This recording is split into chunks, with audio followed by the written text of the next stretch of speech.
Dustin, Dustin's got Wi-Fi down. He's trying to Where does tie up he? some strings.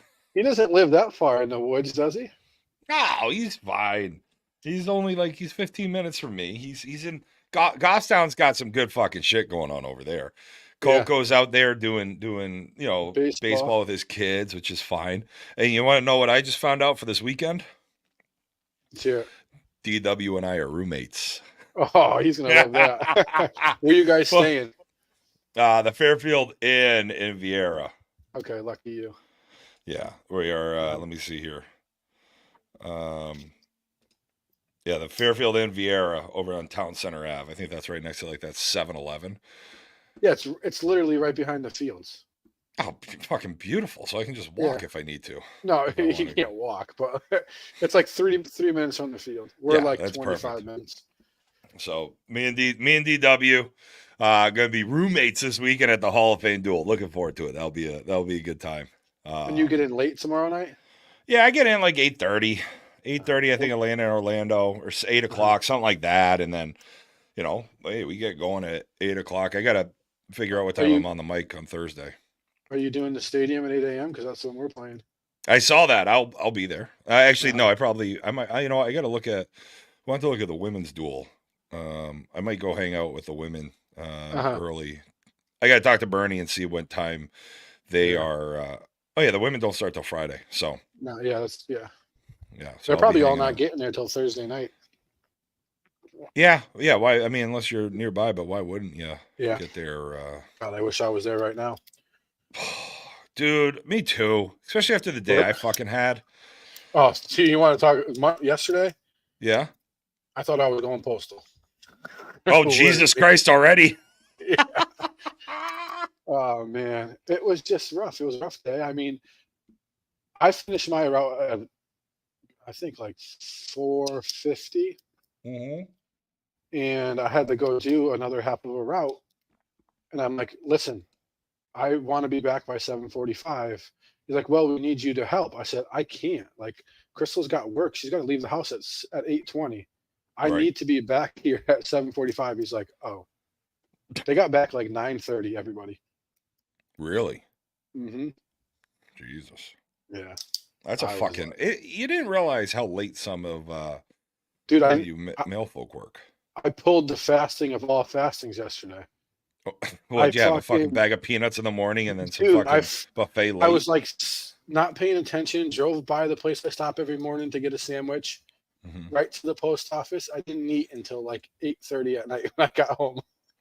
Jesus Christ. Yeah, it was rough. Holy fuck.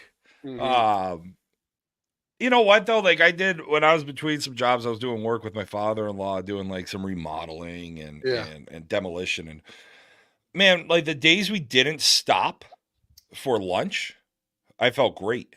But the yeah. days we stopped for lunch, as soon as I had lunch, I'm like, all right, so I need a nap. Like I've Hmm. stopped my whole body. Now I got to fire her back up. Like Yeah, my it's a whole my different goal thing. tomorrow. I'm on the baby route. I literally did it in 2.5 hours today. Oh, really? So my goal is to try and be out by 1 tomorrow, and then I have to do like the express, which is like 8 packages. Will take like an hour and a half, and then I'm Yeah. hopefully gonna boogie right to right to Vieira.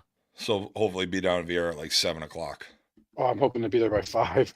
by 5. Nice. Yeah, but who It's just, knows, I can't wait. I gotta tell you, I was pumping your tires all weekend about your fucking shitty buffets.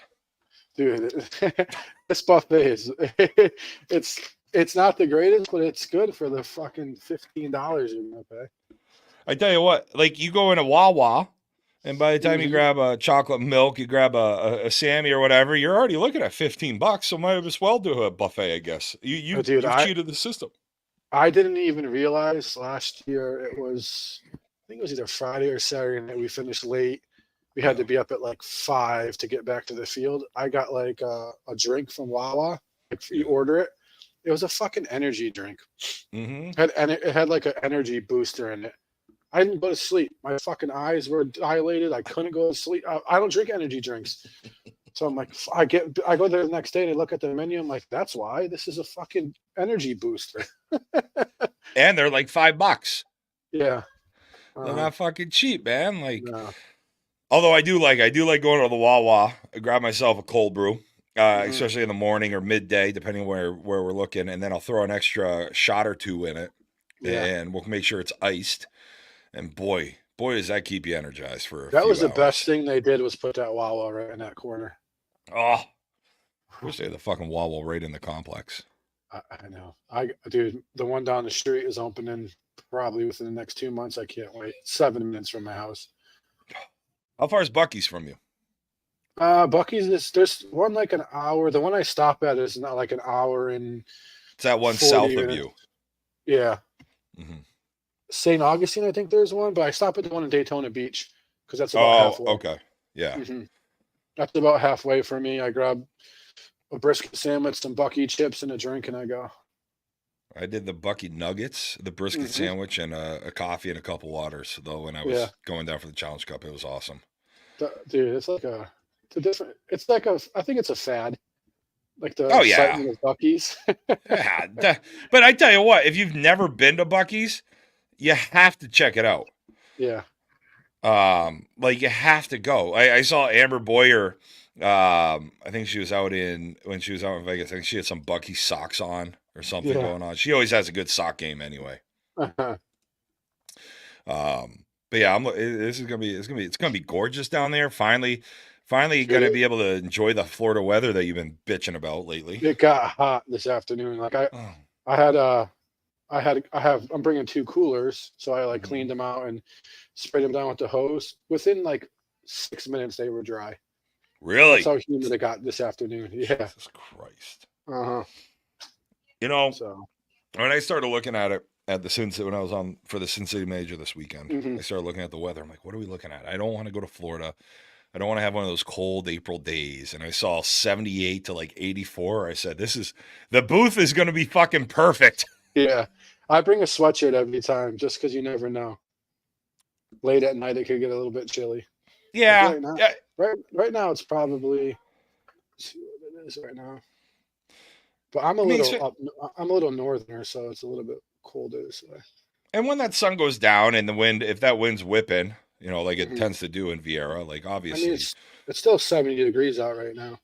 Yeah, you don't need a hoodie yet. You don't need a hoodie till it probably gets under like 60. I think it's like 64, 63, depending upon the wind. Mm-hmm. Oh my God, you should see this guy that's about to join us. Dude, have you watched any of the hockey games lately? No. Besides the brawl? That was great. Yeah, there's been some good games. There's a lot of like teams that are on the cusp of making playoffs. Well, that Eastern Conference, you have like five or 6 teams fighting for that last wild card spot. Hey, Coco. Hey. You ready for the eclipse? Well, J-Ro, your star is shining so bright right now. I thought I need to put these on. Dude, you couldn't find those down here. Oh, I have 6 extra pair if you need them. Oh, Coco, that's fucking funny. Welcome back. How are you, buddy? Good. I'm new. I forgot to take the mute off as well. So. Oh, Jesus Christ. That's awesome. That's fucking funny. No, there's no star here. Just, doing our thing, doing the thing that Bring It Podcast loves to do, which is calling ball games. Although I couldn't stop from calling Speedy, Banksy. I kept going back and forth with Banksy and Speedy. Mm-hmm. And then Chris Benigno, he messaged me, I think Saturday night, like late Saturday night. Chris Benigno from Washington goes, he goes, J Rose on the mic, he's making up nicknames for everybody. I'm like, yeah, fucking right. Yeah. That's what's going on. So it makes it so much more entertaining to watch it when someone's commentating. Really does. Like it's just you know what? We're gonna have a great guest tonight. Let's get our show going. Ladies and gentlemen, welcome to Bring It. Here we go, baby. Let's get the fucking party going. Coco, what's happening, baby? What you drinking? I'm straight out of a kitchen. I have a Tupperware full of water tonight because I don't know where my good glass is. I feel like you're a fucking line cook at Applebee's with that right now. Yeah, no, exactly. I was speaking Spanish on the way in. I just came back from the old Fishy Cats game, so I had a couple beers there. So I figured water's the right call. Had this ready to go. Love it. Mailman, what you got? What you drinking? I got a little sweet tea lemonade mix. We're gonna find Okay. you a Winn-Dixie down there or a Walmart and get you some. I want the good stuff. I'm gonna go to some little fucking back store and just find me some sweet tea and be all right. I can tell you how to make it at home. Isn't it like a pound of sugar for every ounce of So iced tea? You just say it's sugar and it's okay. Yeah, I get the Lipton tea packet, like the tea bags. Yeah. Put it in a pot, boil it up. I put like 5 or 6 in it. Yeah. I take it out, let it cool for maybe like a half an hour, and I take a solo cup of sugar. Okay, that's not bad. Yeah, and if it's We not used to sweet use, enough, I'll add more. That's not bad. That's a pound of sugar. Well, yeah, but we used to use like the quart containers for sugars when we made sweet tea in North Carolina. Yeah, you mean like one of these? Yeah, 2 of those, Yeah. or one That's of like those, or 2 of the smaller guys. That's like a solo cup size. Yeah, I'm drinking a little Casey Brewing and Blending out of Glenwood Springs, Colorado. I'm drinking a Ghost Note Raspberry, which is an ale aged in oak barrels with raspberries. So, yeah, Coco. I've got. I was telling Snides when we jumped on here, I got a new roommate for the weekend. Good old DW. DW and I are going to be roommates for the weekend. Hold on. I definitely need these. You and DW together? Like, golly, I'm gonna have to do this. Our guests will be like, who the fuck is this guy? I'll stop talking. DW and I are going to be sharing a room, and we're going to have the car together. DW and I are going to get real close this weekend together, and I'm looking forward to it. You're literally going to be in there for like 4 hours a day to sleep. That's it. Like it's literally you're going back to the room to sleep. I'm hopefully going to be on the mic the rest of the time. Yeah. I hope we can figure out a way. I kind of want to find like a USB or like a plug-in mic where I can just walk around on like the women's quad and start like plugging into the cameras and just start miking up and doing the play-by-play behind the backstop. But yeah, we'll see. Speaking of the women's game, we have the Triple Crown winner. We have the Longwood University career all-time leader in career home runs, walks, slugging percentage, on-base percentage, RBI, hits, and runs scored. Let's just say we got you might want to put those glasses back on, Coco. Megan Baltzell, what is happening? Lancers. Hey guys. How's it going? Hey, thanks for joining us. Hey, yeah, good to be on here. Megan, I got to tell you, first off, a little 3-run walk-off. What a way to end it in Vegas. I don't even think I've danced that much in Vegas. Yeah, that's not the first time I've hit a walk-off for La Familia. They're scared in their boots when I'm coming up in the 7th. I love it. It was so Megan Baltzell with Derby Girls, Triple Crown winner of 2023. I keep forgetting my years. And the thing with Easton is her bat.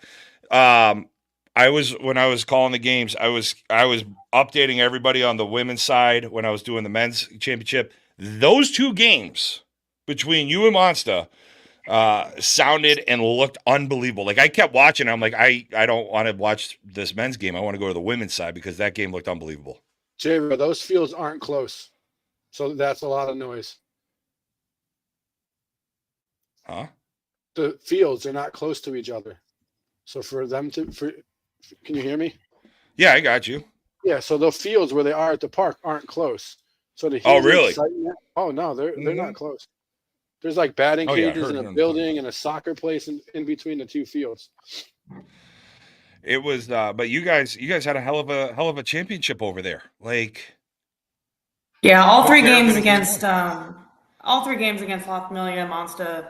We're gonna be playing them all year long. I mean, every game is going to be a tough game. They're such a great team, and we're some of the top 2 major teams, and we're going to go back and forth. And we may win, they may win. You don't know. It just depends who really shows up that time. Well, it's funny. I know you and I had talked down during the Challenge Cup, And, after some of the moves that have been made, and you were saying that the offense that the Derby girls were bringing to the table was going to be legit. And that in the first tournament of the year held up really damn well. What'd you put up? I think you put up close to 50 runs in the championship. Gosh, I don't know. But the good news is, Vegas opener, the air is thin, the park plays a little small, but still, I mean, everyone was whacking it from top to bottom. And we were all feeling good. It's a good tournament to get your feel good swings in and get ready to, play the rest of the season. Well, here's the disappointing thing for me. Am I reading it proper that you're not in Florida this weekend? We are not. No. So we're playing in Texas in 2 weeks, and it's just silly. I mean, honestly, to play a tournament and then 2 duels back to back. I mean, there's a whole season to play. There's plenty of points out there. I mean, we're not trying to kill ourselves in the first month of the season. It really threw me off, and I was like, all right, I'm gonna find out awards and things like that, and I'm like, I'll go to the duel, and I'm like, they're not fucking there. They're not there. And I'm like, yep, not this year. In the car. It's a personal thing for me. Like, I was looking forward to seeing you the Derby girls play live in person. So for me, it's just it's a selfish thing. But I know we had talked to Alyssa and Tab with Chaos last year, and just talking about how you go duel back to back, and then with the quick turnaround this year with the Sin City right into the duel. I mean, Snides, you were saying some of the guys were flying right from Vegas into Vieira. Yeah, pretty much. I mean, we would all have to go home Monday. I mean, I had a red eye, so I got home around noon on Monday, and then I'd have to drive Tuesday, but then everyone would have to come fly back in on Tuesday or early Wednesday. It's just it's too quick of a turnaround. It's just too much. That's not worth it. Now when it lays out that way, and listen, you're not a team that's going to be sitting there on the cusp, or you're going to be 1-2 most likely come the end of the year. I'm sure other people probably hope that's not the case, but let's look at history here. But what are you expecting on the women's side in the conference game this year? I guess the question is, because we've talked so much about the men's conference, Snides, you play in it, and some of the guys we've had on here. How do the women this year feel about the conference schedule? How do you feel about how it's laid out for you this year?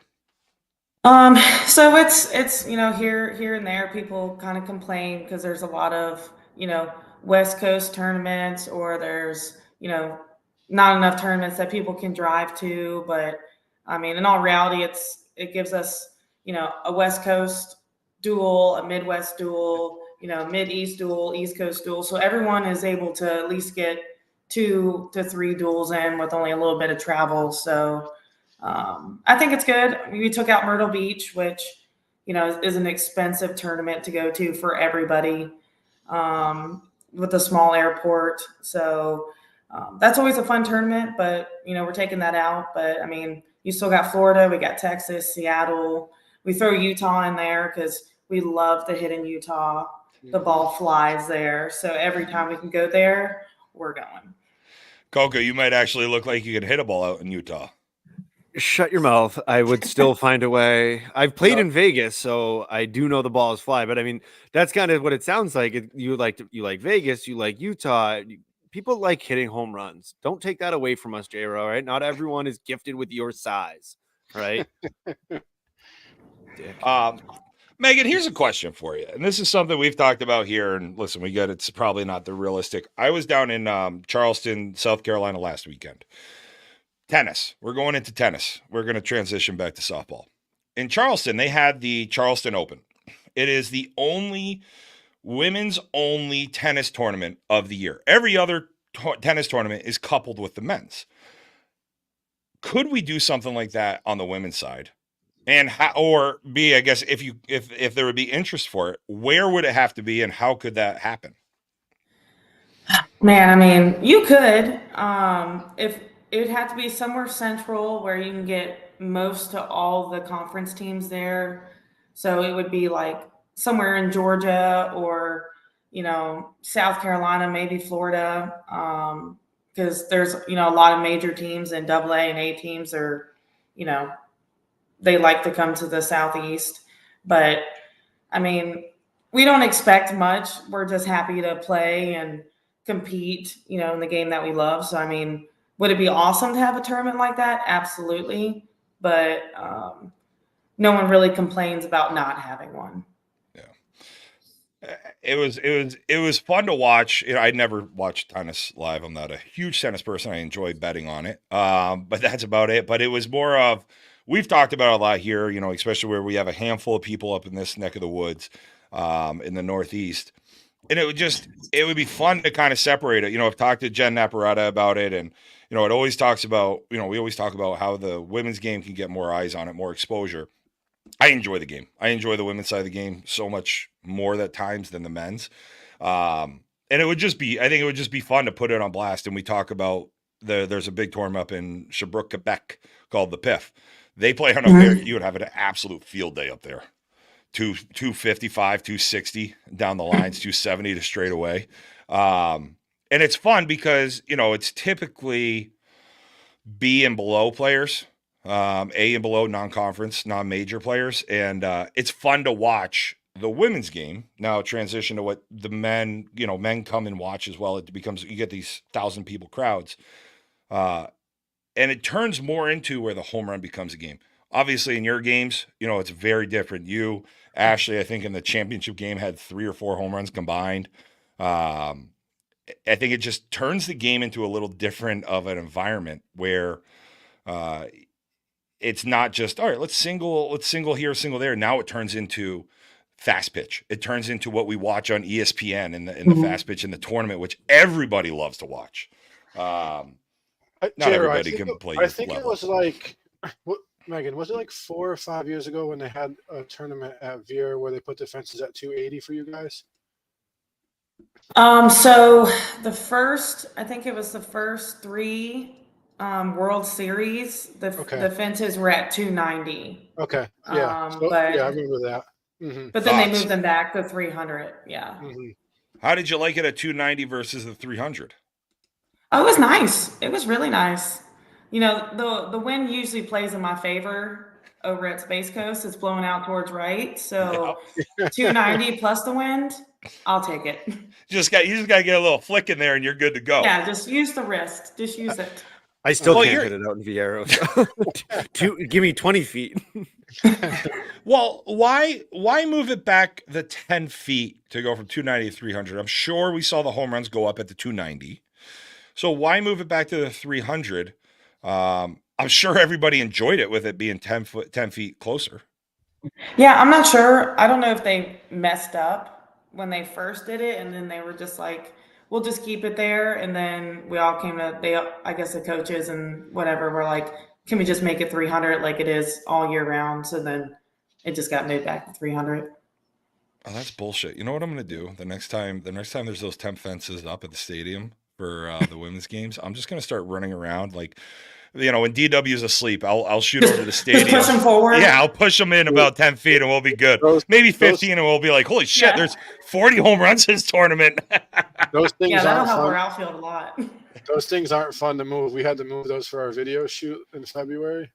It took us like an hour to move those fences. No. Even with Frank the Tank, you didn't just like the little 4x4, you didn't just throw a tie on him and let him like ox him around? There was 20 of us. It still took us an hour. There's poles in between each fence you got to pull out. It was miserable. That's all right. I'm on a microphone. We're fine with that. Megan, you started right kind of after it switched, or right around when it switched to VR. Was that accurate when you started playing? Yeah, I never played at Disney. Okay, because I think, Mike, you would have been down in Disney, right? Yeah. Because I want to say when I would be around for Championship Sunday at Disney, the women's field was smaller than with the double fence, I think. Yeah, they played in the back field. It's like the back left corner. It wasn't even like the right corner. Yeah. It's where it was right next to where they would have semifinals and championship for men's until they got into the stadium. Yeah, and those fields were, I would say, probably 250. I think they were a little bit bigger than 250. Not much though, right? Yeah, Jesus. Because I remember when the So What girls got double dipped at Sea Worlds, they were hitting balls off the fence like it was no tomorrow. Right. And that was fun. Like I can remember going and watching when we weren't in it, but we're there Sunday. We might as well watch.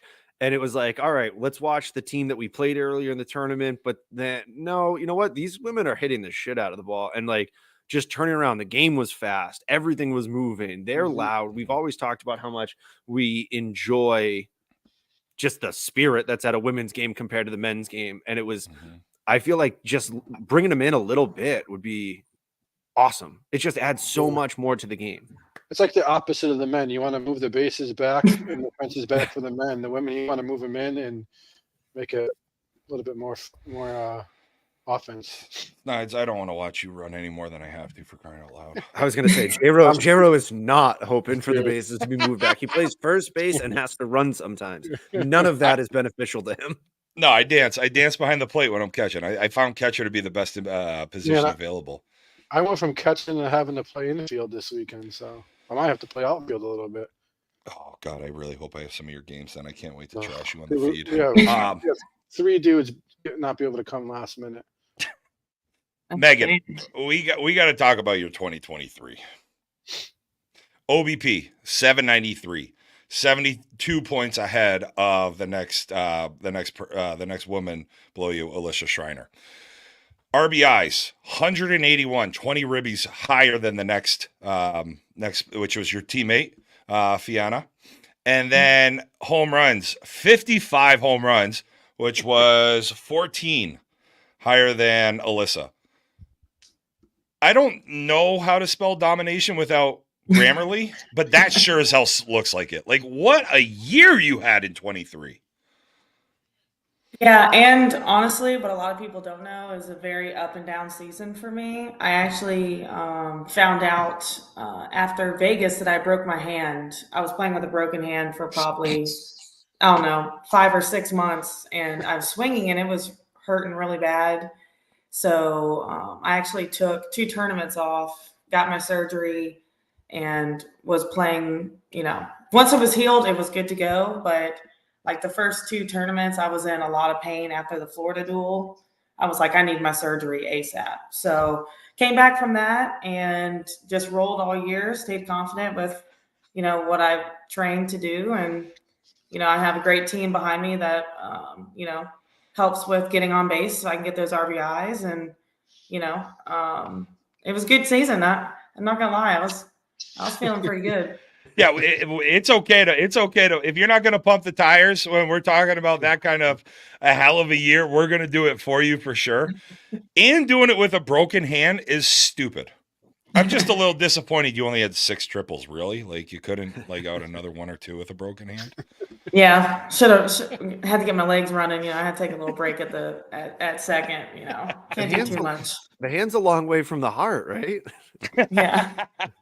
So that is unbelievable. I mean, and here's the wild piece is you didn't lead the conference in walks. Alyssa did.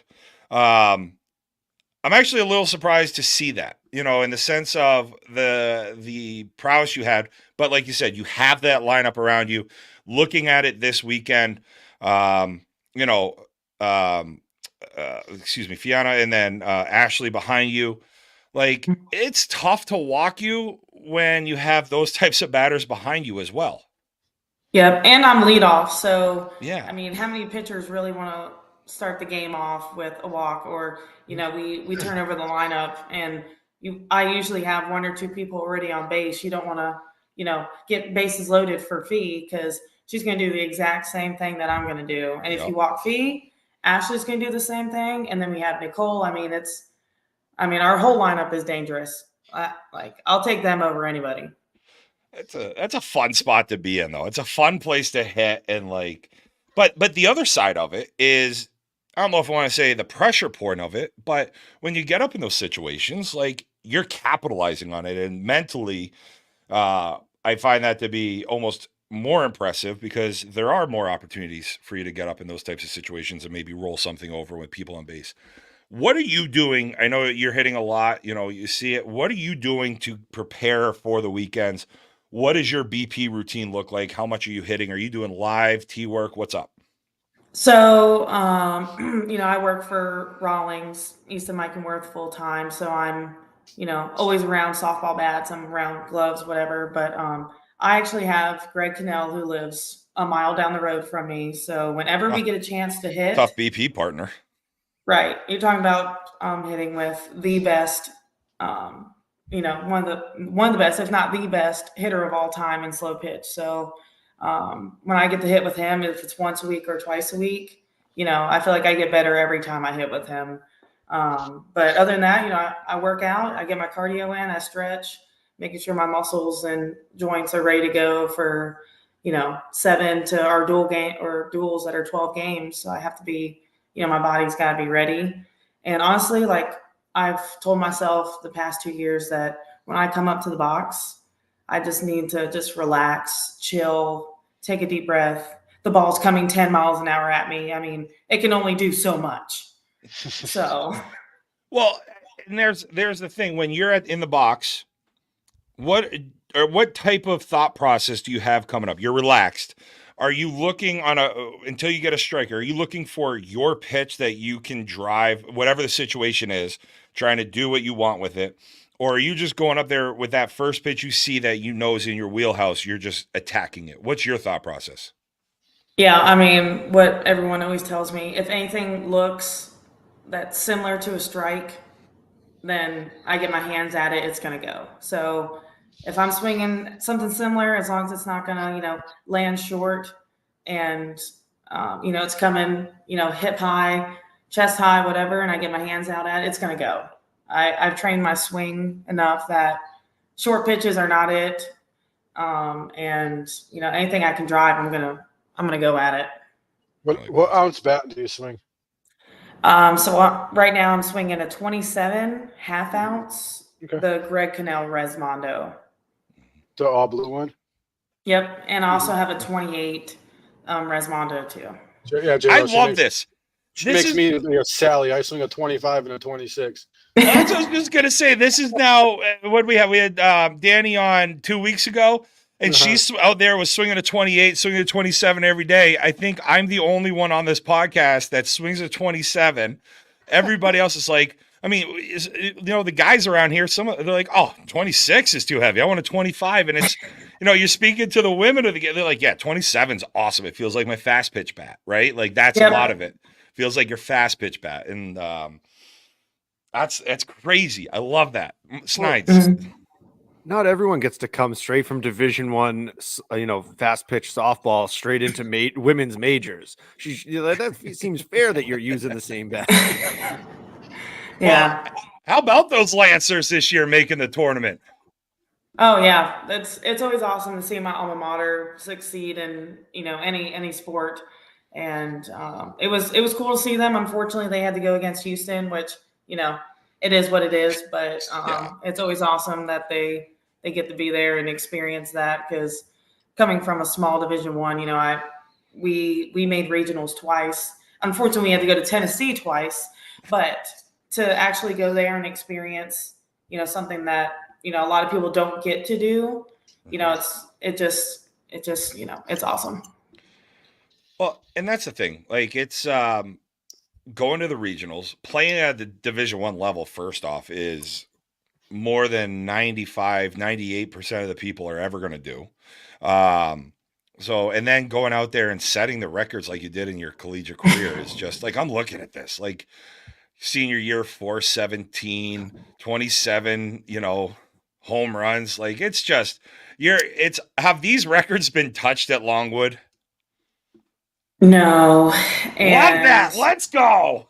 No, and honestly, I will give props to anyone who gets close.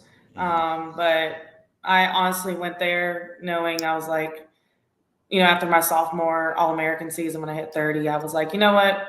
I'm just gonna go for broke. Like, I want everyone to chase what I got. So you definitely put up those numbers to make everybody chase. Dustin, welcome to the program. Hey, can you hear me? Yeah, we gotcha. Megan, Dustin's had a little internet connectivity issue this week. His son trashed his Wi-Fi, so he's getting a little late here. Here's a question for you, Megan, with the Rawlings group. A lot of new tech coming out this year. The tantrums, everybody's been talking about them since last year. But I want to look more on that Worth and on the, oh my God, what? Mikan side of the game. Looks like a little new tech coming out with Worth and Mikan. Like, how are those things swinging? How are those bats? I mean, listen, KP swings it. Everybody's going to buy it. Everybody loves those bats. What is the big difference with the new lines coming out from Rawlings this year? So our engineers, everything that we have is all brand new technology. So if people thought the KP was good last year, we call it the Pro M1 Riley and KP edition are even better. They're hot out the wrapper. They're testing higher, and everything's supposed to last compression longer. We have we got the Bedlam series, the 2-piece and the 1-piece. People are saying that these are the hottest bats out right now. The 1-piece Bedlam, I mean, it is game ready. I mean, you're going to hit lasers with it from the get-go. And people are just begging for more bats. I don't have any right now. I have like 6 bats. I'm just waiting for another load in so I can make some money. Where were you? Not the weekend before Sin City. I saw your post and you were like, "Hey, here are the bats I've got. This is it. If you want them, come get them." Yep. I do that. I do that in my front lawn like every week, and now I have no bats. So I'm actually having some of my other Hit Lab guys send me bats, so I can go to Alabama this weekend and make some money. Oh, nice. Mm-hmm. No, I'm looking. It's always interesting. Whenever it sounds like, Anarchy, DeMarini, Rawlings. It sounds like everybody at Juneau, everybody's coming out with new tech this year. So I'm really curious to see where the bat trends go from here and what everybody bitches about next. Because people are going to bitch about something. They have to. We're softball players. Last thing, the women's game. I gave you the heads up on this one. How are we growing it? How do we get more eyes on the women's game? We've talked about it here. We love it. We got in bed with, figuratively, we got in bed with Chaos last year because of Alyssa and Tab and following them because they're from up here and really had a fun time with them. You tried to get Sasha Killings and I, the proposal's still out there, poor Sasha. She's still saying no, but we're going to keep trying. How do we continue to grow the women's game? What do you think it's going to take locally to grow it, and then even on the national level? Yeah, we just got to promote it more. We try to get the college girls to transition over to slow pitch, because obviously that's where they're all going to come from, right? Mm-hmm. From Division I, Division III, NAIA, like JUCO. The only way we're going to be able to get more girls is the transition over from fast pitch, and we just got to make sure it's out there, right? When I started, I had no idea there was a professional slow pitch league, right? So someone found me, and then I was like, "Oh, this is the coolest thing in the world." Now look at me. I sell slow pitch bats all the time, and softball's my life. So we just have to somehow, go to some leagues, find some girls, give them a tryout, or start a B team, get some sponsors. That's the biggest thing. Women struggle to get sponsorships. Yeah. We have conference A teams that are, doing car washes and, trying to get some bats to raffle off just so they can get a conference fee in. That's all. And then they're paying their way the whole year. So if there's some kind of money out there. Conference A team budgets are lower than some C team budgets for the men's side. Right. So it's like, yes, the girls love to play softball, but at the end of the day, you got to be able to make a living. And to play softball on the side, yes, it's fun, but if they can't afford it, then they're not going to play. Yeah. It's a fun game to watch. It is. Technically, it is your game. It's the women's game that now it's just a little higher of an arc. And thank God we're not facing that stupid rise ball, because we would all struggle with it, guys. Like, we all know that. But it's enjoyable. It's a fun game to watch. It's I don't know what the right answer is, and it's something I always ask any of the women we have on here because I think it is important. I know Jen Naparata at the conference level is big in trying to get more eyes on it and trying to get the conference involved. Clay's doing a great job of at least putting on Facebook and promoting it on that side. We were good till we got in a letter. But it was, it's fun. Like it's a fun side of the game. And I think it's nice. We have some great directors up here that are really helping promote the women's side as well. So, well, listen, Megan, really, really appreciate you joining us here tonight. And congratulations on starting off the conference schedule with a dub. Enjoyed having a weekend off and not going Sin City duel 3 weekends in a row. Yeah. That's gonna be nice. You don't have to worry about a hand now. Prediction. Give me a prediction for the women's conference season this year. Well, honestly, I mean, we have 5 great major teams. We have, us, Monsta, Team 24, you have S&I, and you have Incognito. And, we can say, this person's going to win this tournament, this one's going to be this tournament, but, it all comes down to October Worlds, and it can be anyone's game. Obviously, I'm going to say Derby Girls is going to win it all. But you better. At the end of the day, I'd be pissed if you didn't. Whoever shows up on Sunday at 10:30 in the morning, is ready to hit, plays good defense. It's gonna be an awesome tournament. It's gonna be an awesome year. It's gonna be a lot of fight, a lot of energy, a lot of home runs. So y'all just come and watch, and we'll see what happens.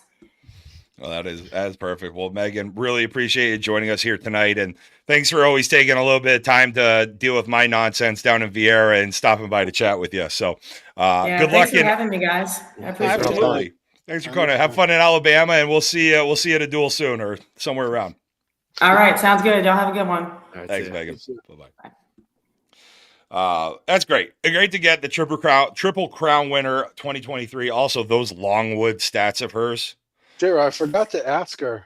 I'm pretty sure she played women's baseball too at one point. She did. She was on the national team. I had like nasty. I didn't get to ask my MFK. You just kicked her out. We had so much. Fuck, I always forget we do that. I'm pretty sure she was on the baseball national team and was one of their best hitters. Yeah, she was on the women's baseball. You know what the beauty is? Now she has to come back another time and do an MFK and talk about her baseball experience.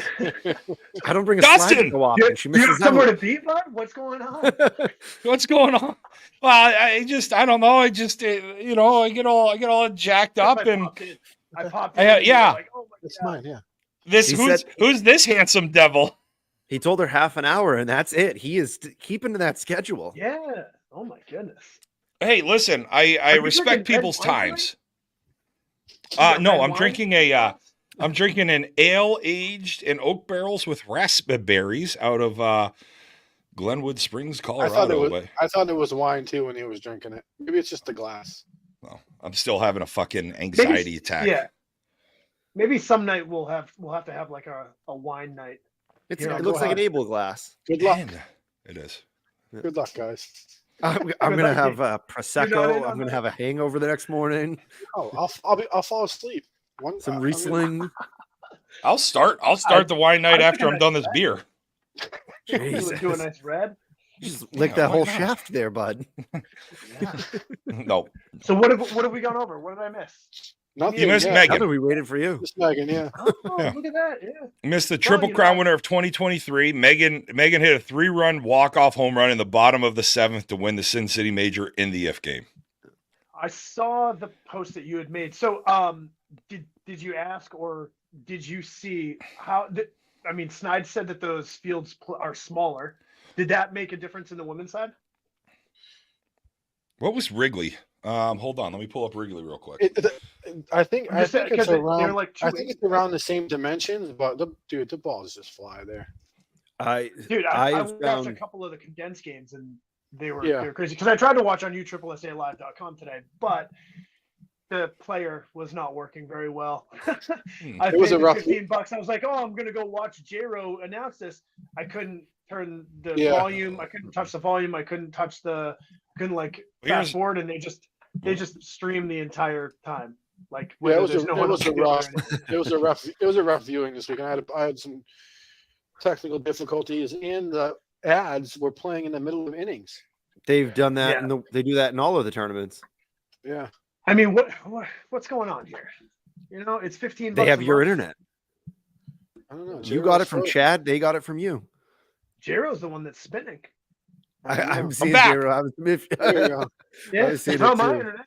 I'm not even on internet. I'm just it's my kids over there messing with your router. So Wrigley.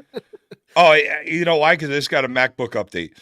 So Wrigley, where the women were playing, are 287 down the left, 286 down the right field line, 295 in left center, 300 in dead center, 291 in right center. I like those dimensions for love that. Women.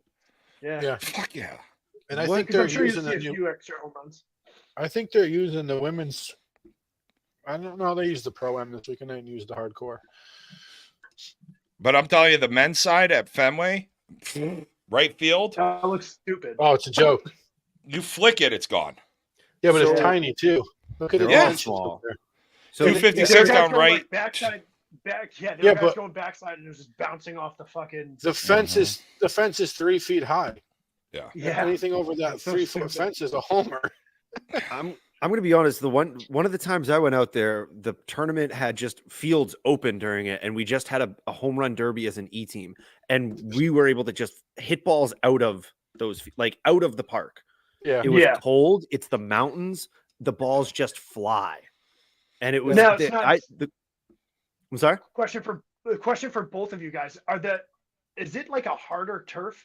Because it also looked like they were like it was like bouncing over the pitch. Yeah, it's like cement. Yes, it's literally like cement. It's not the It's not the greatest of turf. Yeah, right. But it is kind of. It's not the greatest of fields or area. No, well, that was true. the thing. There's a gas station I went to.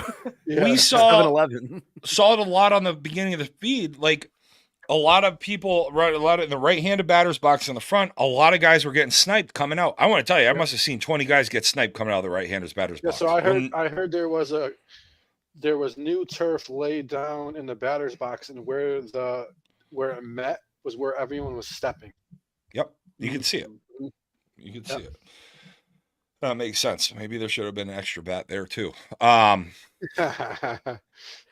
Did you get into that yet? No, we haven't touched it. Oh, I don't know how much I'm allowed to say anymore. I'm not touching it at all, guys. All right. So I'm just going to talk about that stadium. I want to talk about it real quick before we move on to the bats. Yeah. It sounds home runs there sound like shotgun blasts. Oh yeah, because it just hits the fake stands. And it's just like a wooden metal, and it just goes boom, and you're like, that was the coolest swing I've ever had. I might have only hit it 250, but it was just it was cool to play there, I thought. Well, you did see guys just kind of boom, and it's gone. Like even in right center. So right center shot out to like 295-ish, give or take a couple feet. And there's balls out there that I was like, okay, that should land my first handful. And that right center gap just carried. Yeah, it looked like there was a lot of like double swings into the gap that were just solo home runs, which does kind of suck. But at the end of the day, you can just also just pelt the left field, the monster as well. You'd think so. Because guys were trying to do that. Guys were doing it. Like Kirsten, I was watching Kirsten, some of his swings, he had that real good cut swing. Some of them still were fucking clearing it. Yeah, dude. It don't matter. Like when you try and get that feel for BP when you can take BP there to practice hitting that wall, and you hit every fucking ball over it. Really? I mean, there's at least one of the fields that you look from the batter's box, and the hitter's view is just the mountains. I don't think we realize how high that altitude has to be. Yeah, I guess you can't really tell from the camera view from that field either. Yeah, it's gorgeous. It's only 2,000 feet. Only?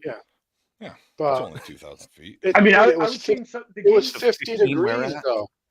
Yes, that's it.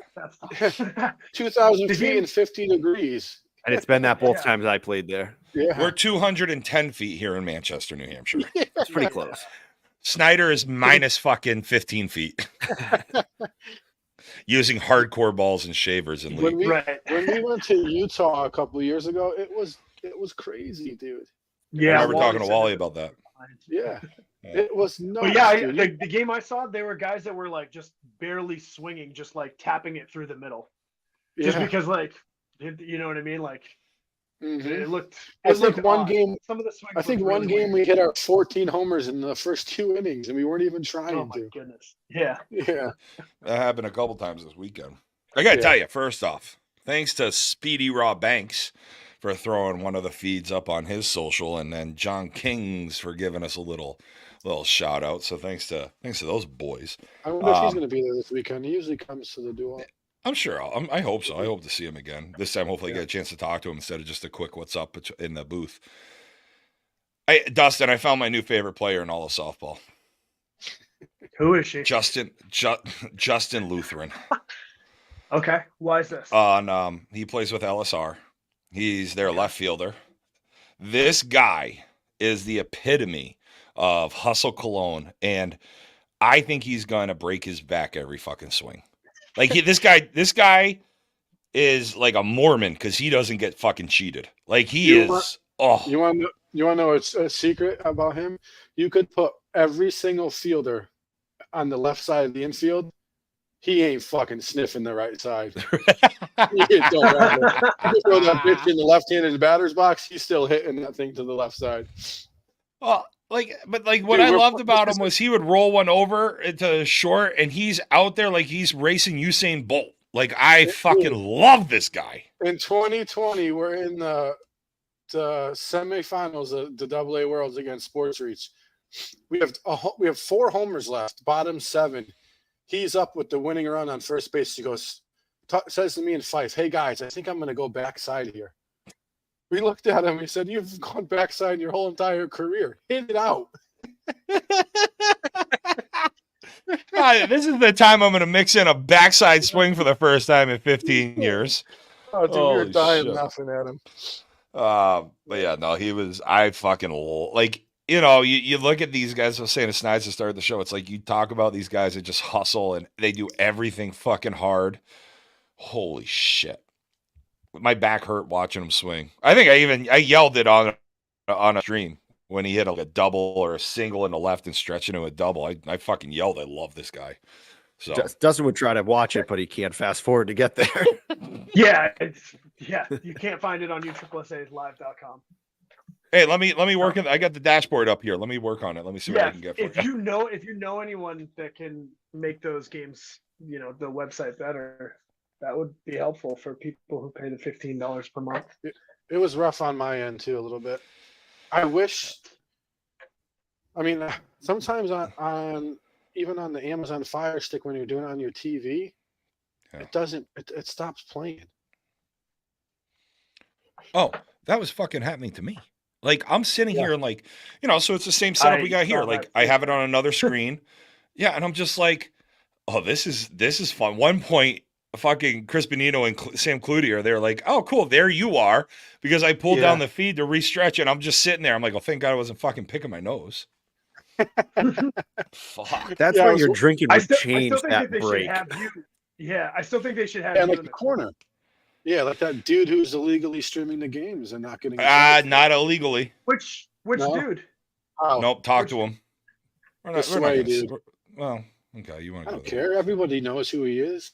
Yeah, he does have permission. He does have permission. He's what? Whoa! What? So you're paying to go to Florida, and this guy's getting permission? No. Previously, you have. Yeah, but not now. Not anymore.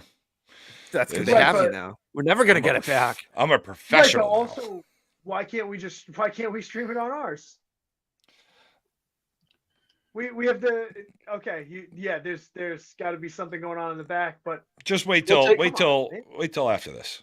We'll take him to the buffet. That'll convince them. Wait till after. Yeah. Want these 3-day-old crab legs? I'll get you extra. I'll get you an extra plate. You sit right there. But no, it's because I'm going down. Listen, so here's what happened. We were talking about it. Obviously, I was broadcasting the men's games. And when I jumped in, I did a test with myself. I thought it was all set. It wasn't. They do things much differently there. Like instead of just being like, here's the stream, talk over it, boom. There's a little more on the back end than just what we're used to. I thought I had squared away. A lot of it is watching your excitement, though, too. So that's why it'd be nice to have you in the corner. I missed that. Like, I did miss because, like, Chucky Rohrback was texting me. He's like, dude, you fucking suck right now. I'm like, I know. My fucking anxiety's racing because I'm trying to figure out if I'm online, if I'm not, if everything's good. But, like, I do miss being on the screen because I feel like it holds me more accountable and, like, ready to go. I also miss the chat aspect of it. Yeah. Like, I know DW has the conference U trip. Yeah. Yeah, but that's a pain in the butt sometimes to keep to follow along with that. Nah, you don't always have to. You just don't take your Ritalin and you'll be fine. Yeah. Like, it's more of just like, because it is, this weekend saw all really good games. Like Cheap Suits put up 22 in the first, and then lost. Dirty Vegas came back. Yeah, that was a great dude. There was the 4 winner bracket games were phenomenal. Well, so Cheap DW and I were talking. Who does? Cheap Suits looks very good this year. We played them first game in the first duel. Well, and DW was like, don't worry about the Nitro game. That's probably going to be a blowout. And I woke up the next morning. I was like, 45-41. I'm glad because I would have been up till 3:30 in the morning. And I'm like, I got a lot of painting done on Saturday. I fell asleep during that game. Thank God. Yeah. The team was good, man. But yeah, no, that Cheap Suits, first off, Cheap Suits, hands down, one of the best unis in the conference. They've been doing that forever. Kind of uniform forever. Since we used to and I will always love them. Uh-huh. Yeah, they were C when I was maybe in my first C. They were B when I went to my first B, and they've had the same. They've had different suits every year, and they've had the same. I'm pretty sure the leadoff batter has been with them for all those years. I would buy one and wear it at prom every year if I could. Yes. Yeah, their third base coach when we played him in 2021. I just kept saying, like, he kept walking out. And I was like, God damn, you are so handsome with that thing on. Like every single time I walk out to the mound, I'm like, you look so fucking handsome, dude. Oh, who is their leadoff guy? I can't remember who big it was. Lefty. Cano, I think. Was it Cano? Yeah, it was Orlando Cano. Yeah. Yeah, because they got Trailer, they got Mac Rio. I think for Trailer just came over to them, right? Yeah. Yeah, they got a little bit banged up in Vegas. I think their left fielder tore his hamstring, and I think 2 guys aren't going to make it to the duel, which sucks because, again, that's that back-to-back freaking weekend. You want your best guys at the duel. Was that a Ronda? Yeah, I mean, it is tough for them because, like, know. Yeah, Vegas is so close for them too, though. Mm-hmm. Right. You'd have to assume, like, or for most of the guys, because I think they're out of California, right? Yeah, Stockton. Well, and they got a guy on your team you never want to see show up in your living room, Chris Hansen. Yeah, he hasn't played with. This is his first time. Pretty sure it's his first year with him. He used to play with. I get the joke. He used to play with Seminoles. He was with Resi for a little bit. He's been around for a while. Mm-hmm. But yeah, I love. There's a lot of good. Like, sometimes I get more interested in the uniform game. You know that. Yeah. Oh, dude, Nitro's all 17 of Nitro's jerseys were fire. I think they changed jerseys and changed uniforms mid game a couple times. All their jerseys were nice. Took a warning for not all being in the same one because the guy forgot to switch. Yeah, I like NMF Lending. Whatever they had a cool, like, reddish something jersey, right? Are they playing this weekend?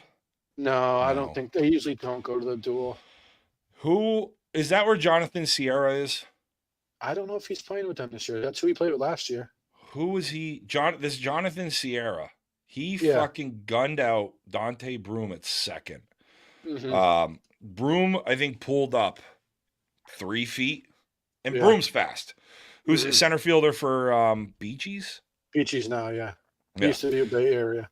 Yeah, so he pulled up like 2 or 3 steps in front of second, and Sierra hosed him from right field. And Jesus Christ! And then that CJ Shepard, fuck. I think Sierra was all conference last year. I think second team all conference last year. Oh, cool. So I'm really going out on a limb here, saying, "Oh, this guy's fucking fun to watch." Yeah.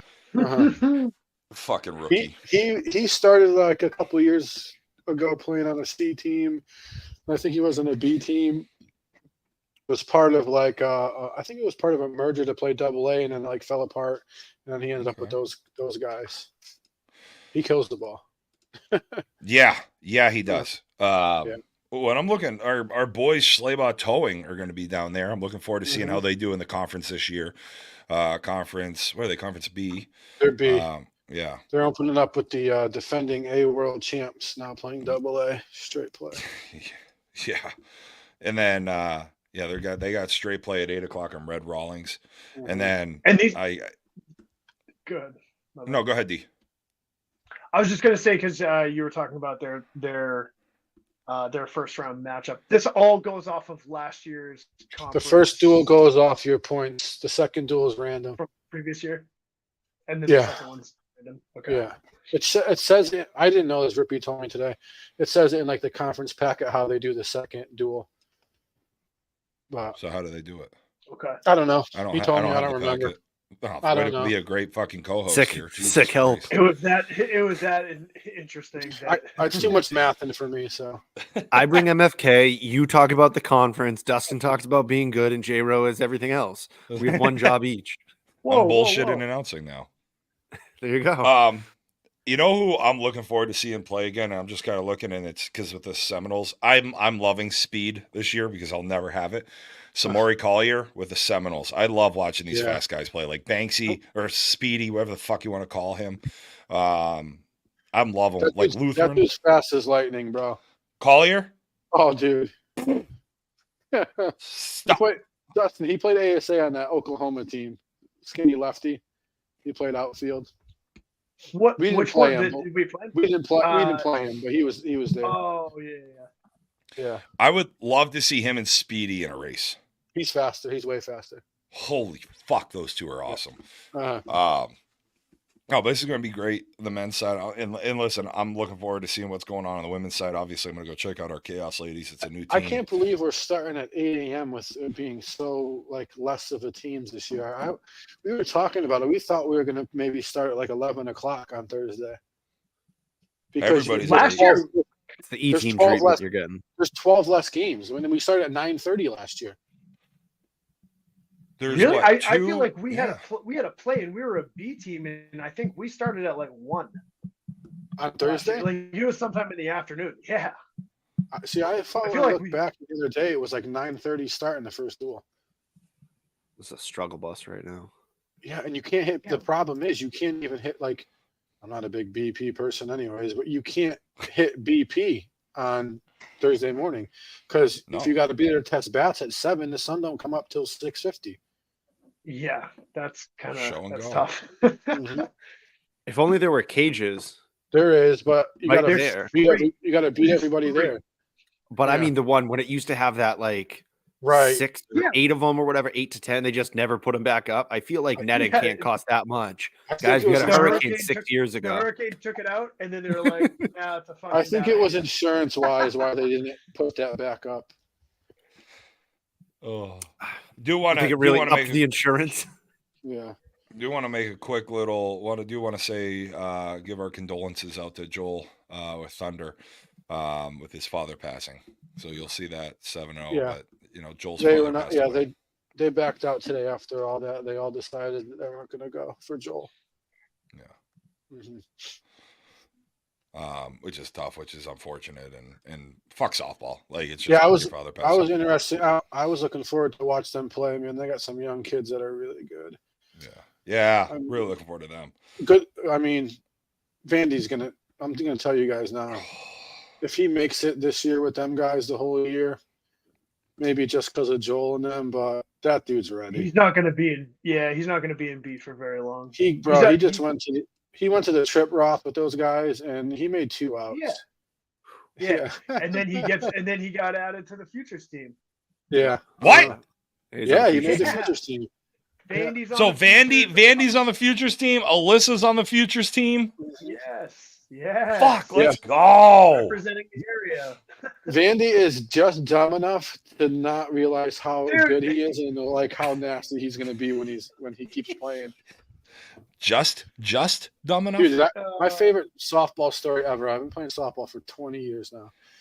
He was at the Challenge Cup last year or the year before talking to some guy, having a full-on conversation with this guy. And he says to the guy, he goes, "Hey, man, where's Vandy?" The dude looks at him and was like, "What's fucking wrong with this kid?" Vandy walks away, and he like tapped one of the guys on this team's shoulder. He goes, "Is he all right, man? Is like he okay?" He just asked me where himself was. Well, I'm not surprised knowing Vandy, especially after One Nation Worlds last year. Yeah, that sounds about right. Yeah, a great kid, dude. He has no clue of his capability in this game, and he's going to find out real quick how good he can be. Yeah. Mm-hmm. No, looking forward to him, and I'm hoping next week maybe we get somebody from the Duel on the show. I'm sure we can get somebody from the Duel on the show next week. Yeah, especially after you're down there this week, screaming your head off. I kind of see that there's this guy named Kyle Pearson. There's a couple of them, I guess. There's like two of them. I don't know. Do you guys know who these people are? It'd be hilarious to get them both on at the same time. Yeah, I was just gonna say we should just get them both. Kyle, no, not you. I'm talking about the good one. Thank you. Oh fuck. I'm excited, and I'm also excited. Well, I was excited until I looked at the weather report for the weekend. I thought people in the Northeast were going to be able to play softball, but I don't think that's going to happen. 5 weekends in a row, 5 tournaments canceled. Oh, Jesus Christ, dude. I just don't understand how there's. I mean, I get that there's rain coming in, but still, only 5 teams got into that B tournament in Taunton after cancellation week. We had maybe 5 guys able to play. Yeah, it's probably not just you guys. But I mean, it's crazy. Yeah. No one wanted to get into that tournament. It's wild. Then the E, it is, and on the 20th has 21 teams. Yeah, well, that's good. Maybe this. No, that's good. I think it's great. Yeah, but it would I love this. Coco's like, wow. The D's like, well, the B team only has 5. What the fuck? And Coco's like, well, but 21 in the E, so why didn't they go play up? No, I'm just saying we have players. If you look, you can see some of the every once in a while you see some of those big tournaments, and a D or an E team jumps in against. They know they're going to get their shit pushed in. Mm-hmm. Yeah, but look at the D tournament this weekend on a Sunday. How many teams are in that Connecticut one on a Sunday? 12. Too many. Yeah. Dude, yeah, that was wild. That's what I'm saying. Why aren't these D teams getting into opens? But why can't that be a C tournament? Why can't that be a C tournament or an open on a Sunday? Like what? Like right? Because the 12 D teams would drop out instantly. Yeah, you'd have 2 of the 12 get in. Yeah, because the D teams are just scared to play against C and B teams because for one reason or another. Because if they win a few games, they feel like they're going to get bumped. Not happening. Or they feel that they're going to go 0-2. Mm-hmm. If they're not going to, if those top 4 D teams that were playing this past weekend aren't playing C, you're not playing C. Because those top 4 teams are C teams.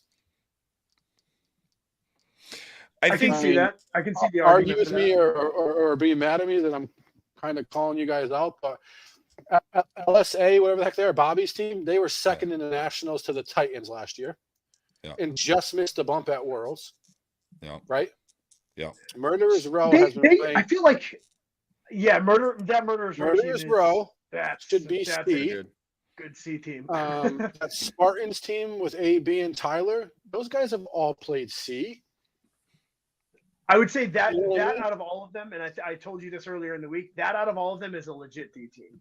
Mm-hmm. But they do have guys who have C experience. It looks weird because some of the guys have C experience, but a lot of the guys who have that experience haven't been Class C for years.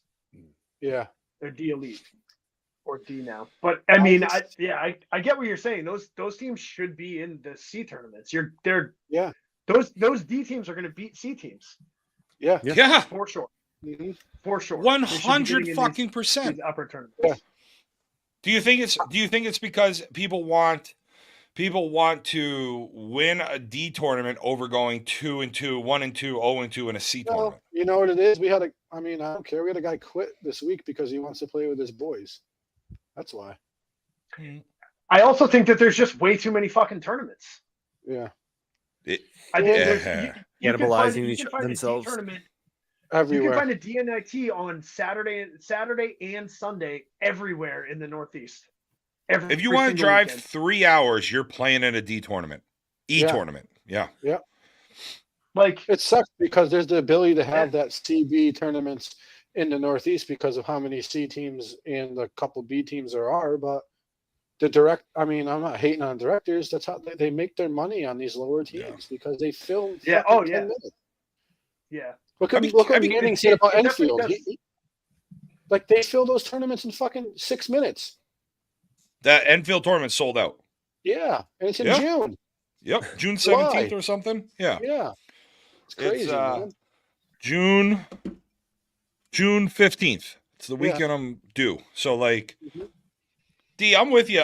I'm with you though. Like we've talked about it all the time. Regardless what your team is classed, regardless of what the roster looks like, Snide's talking about LAS. D talking about Murderers Row. Forget about the rosters, right? That's whatever. Why not? We talk about playing those C tournaments. And I know Debo's in here saying that the Spartans are in a few C tournaments. But if there are less D tournaments, is that going to ultimately, we always bitch about how teams in the D division don't do well, E division don't do well down at Worlds. Is that ultimately going to help our teams up here go down to the South and do well at Worlds? It's almost like an easy solution. You just have everything in open tournament, and then you break it down to brackets after.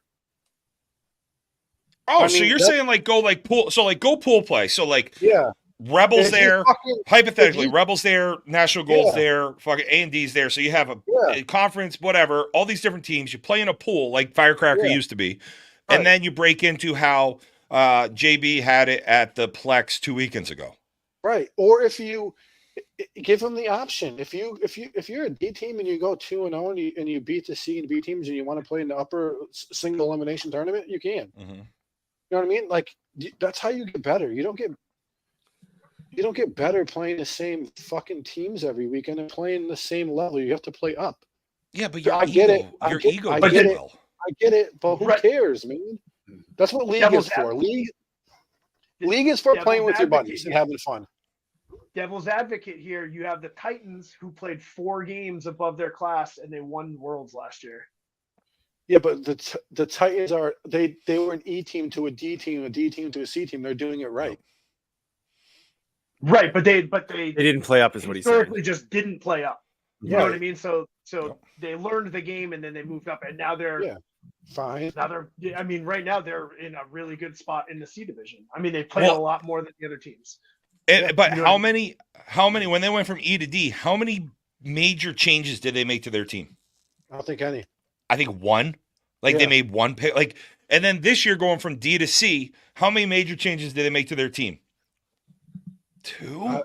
They're not making changes. Those boys put in the fucking work. Mm-hmm. Those boys go out. They fucking play. They're a bunch of fucking assholes, and I fucking love them. They are awesome. Reminds me of Bad Beat, man. AUIT, Bad Beat. They're fucking awesome. Yeah. Yes. But you can't get better doing what you're doing the same shit over and over again every year. No. I mean, if you're complacent on being at that level, cool. But so I will say I did just look up because there's that there's a D tournament in Connecticut and LAS is playing in it. It's 9 minutes from their home on USSS. Every once in a while, you know what? It's nice to play in Merrimack. I'm not going to disagree with that. Oh yeah, right. But they just played there. They just played there. Did they play? I feel like it's different though. Literally, they're 9 minutes. Litchfield to Torrington is 9 minutes. Yeah, I feel like it's different than when we were playing D&E. We played every upper tournament we could possibly play in. We didn't care if our shit kicked in or not. We played in them.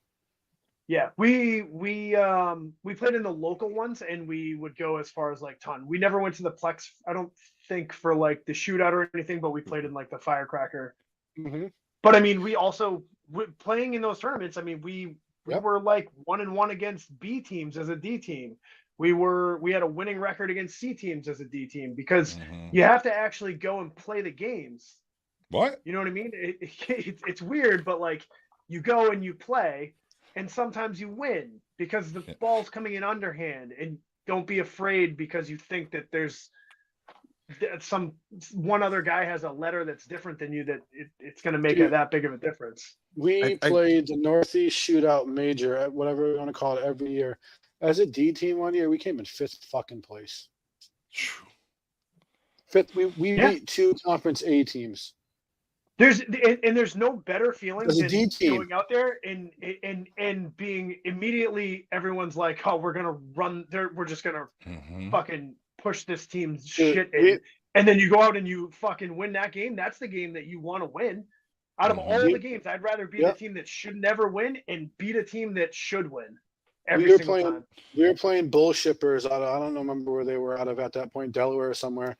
They were beating us by like 18 runs in the 2nd inning. They put all their subs in. My brother hit a walk-off grand slam in the bottom of the 7th to beat them. They folded after the game. Literally, the coach said, "We're done. You guys stink. We were beating a D team by 18 runs, and they just walked us off. We're done." Well, the coach who put in all the subs was like, "You guys stink." Well, shit on Blad as much as you want and the Hitmen, right? Blad gave Bad Beat a run, right? They gave PF a run last year. They're a D team or team reclass, but they were a D team. But you know what I mean? Like, but like when I play you last year, I don't care that you're at level ball. Like, you played in the duel. Like, all I want to do is win. I want to beat you. When I played PF my first year in travel ball, I was like, yeah, if we go out and hit the ball, they have to hit it too. Like, yeah, they're technically all better players, but you can always beat them. Yeah, it's fucking underhand. Vlad, whatever the fuck his name is, they're older. Vlad. They're older. They're on the end of their, like, they're old. That Hitman team is older. Vlad is. But Vlad is. He's an old geriatric. Young little boys. Paco's older. Vlad's a geriatric fuck. But the thing is that team gave 1 year in C, which is like. Right. And they didn't even really play much. They didn't do it. Like, they didn't go to Worlds. They gave a half-assed shot at C, and then they went back. Okay, so it was a bad example. I'm just saying, like, that's. I agree. I know. No, it's not though. That's a team that can compete in C if they really put their if they wanted to, they could compete in C. Yes. A lot of D teams can compete in C because you get more home runs. Right, because you're playing league. You're literally playing league rules. Yeah. I think Hitmen would be fine. They're guys that can hit it. Josh Drews, Walker, that outfield. Breen and Gendron. Hit fucking kids, and Gendron's a fucking stuff. He might be one of the better players in New Hampshire. Yeah, he's the best player on that team. He just doesn't give a fuck. Yeah. Well, how many times have I even fucking said it? Like, all I want to do is play C. I'm in god awful fucking shape, so I get why I don't get the opportunity, and that's on me. But like, I think me hitting in C would be way better than fucking hitting in D and only sitting here and trying to hit fucking backside or whatever. You know what I mean? Like, with the technology of bats and how good the balls are. Yeah. There's no like, you're gonna take your lumps again. I mean, it all comes down to Worlds. They don't think they can compete at Worlds, which I get, but you never know what can happen, man. You never fucking know. There's always a team at Worlds we're always looking at the end of the weekend, and we're just like, fuck? There's great softball in the Northeast. You play great competition no matter who you're playing against every weekend, and it does help when everyone goes away to Worlds. We have great success at Worlds. So look at E. You can't really complain. You can't really say you're not going to compete at Worlds because you're going to compete every weekend up here. Well, and like we poo-pooed E last year. Like, let's not kid ourselves. Like, we talked down E. Yeah, but like we looked at E. We watched some E tournaments around here. We're watching some E, and we're like, there feels like there's 6 fucking teams that can play ball in the Northeast at E. And then they go down, and it's like, holy shit, okay, making some runs. Like me and Dustin. It's also hard to watch E. Me and Dustin said we were watching the D. Fuck it, you say it's hard working D. Watching D and below. The D and I don't disagree with you at times. Like, I don't disagree with you at times. Yeah, I felt like there was the Titans won D Worlds. I felt like there was 12 other Northeast teams that could have won D Worlds. That's how bad some of the games were that we were watching. Yeah, and Snide, I don't know how often you felt this way, but anytime I've gone to a Worlds, I've never either playing against or watching other teams, I've never been like, that team is hand over fist better than everyone else here. I'm out of my league. I've never felt that way. Never. Nope. Even at ASA, when all the teams are all split up with all the best players, I still feel like we can win. I mean, case in point, that Squids team we were on last year. I mean, that's like a homegrown fucking team, and we went 2-2, beating. I mean, yeah, we beat the other Connecticut team, but they historically do very well at those tournaments. And then we beat fucking who was the other team we beat? Dirty Vegas. Dirty Vegas. Yeah, we beat Dirty Vegas, and then and the games we lost were by 1 runs, 2-1-2 runs. Yeah. Besides the Amish. And this is the tournament where the Amish destroyed. The Amish is an outlier. Anything softball. These are teams that have 3 to 5 major players on their teams each. Yeah. And I was the washed up fucking watch list guy on our team. Think about that. Right, and that's the thing. Like, we're just going down there and you're just playing the fucking game. That's all. That's all you got to do. You won't know until you just go out there and do it, man. Yeah. But I mean, I really think that some of these teams should challenge themselves a little bit more. Get in a couple upper tournaments and shut us up. Exactly. Yes, we've been saying that for fucking years. Mm-hmm. We were talking about it. I don't care if people use it as bulletin board material or think I'm talking shit. Play up. No one cares Prove about us us. Wrong. Prove us wrong, though. Play in a C tournament. Play in an open. Come in second or third or win the fucking thing, and then you could be proud. Yeah, I think. Right? I mean, it would be nice to see the Firecracker go back to the way that it used to be run, because we made the gold bracket as a D team, and then we went to the gold bracket and we got fucking shellacked. Yeah, 603 did it in the silver as an E team. They went 3-0 in their pool. Yeah, but the thing is that but going from D to then going and playing 2 B teams, like, you get to see what ball is really like at that point. Yeah. I tell you guys all the time, that Thunder year, that main Evo team took us to 7 innings, almost beat us. I think we beat them by 4. They were an E team, we were an A team. You know, Dustin, like, I love what you're saying here, and I'm with you. I've been saying it since I was saying on the broadcast this weekend when I was on with watching the games in Sin City. When I got down there and watched those conference major players, like in the A players and above, you see it's a different fucking game. So, like, when you're learning softball, when you're trying to get to that next level, and I don't give a fuck which way you're going, seeing that level, playing, I want to play against those guys. I would love to fucking sit at first base or even third base and fucking have Bradley Jones at the plate. Like, I'm stupid. I want to be in that game, right? Like, I know I'm not at fucking Bradley Jones's and KP's level. I know that. I want to fucking stay on the field and see what that's like. I want to play against that competition. Always. You always, you should want make that. a play. Yeah, you make one play and all of a sudden you're like, oh, I can do this. You get that confidence. You get a hit. You're like, oh, I can do this. I understand that these guys are really, really good, but you need to get better to be able to do it consistently. You're going up against Thomas Bloom. You're going up against, whatever, Corey Miller, Steve Meyer, like any of these guys, like at the conference level, like whatever.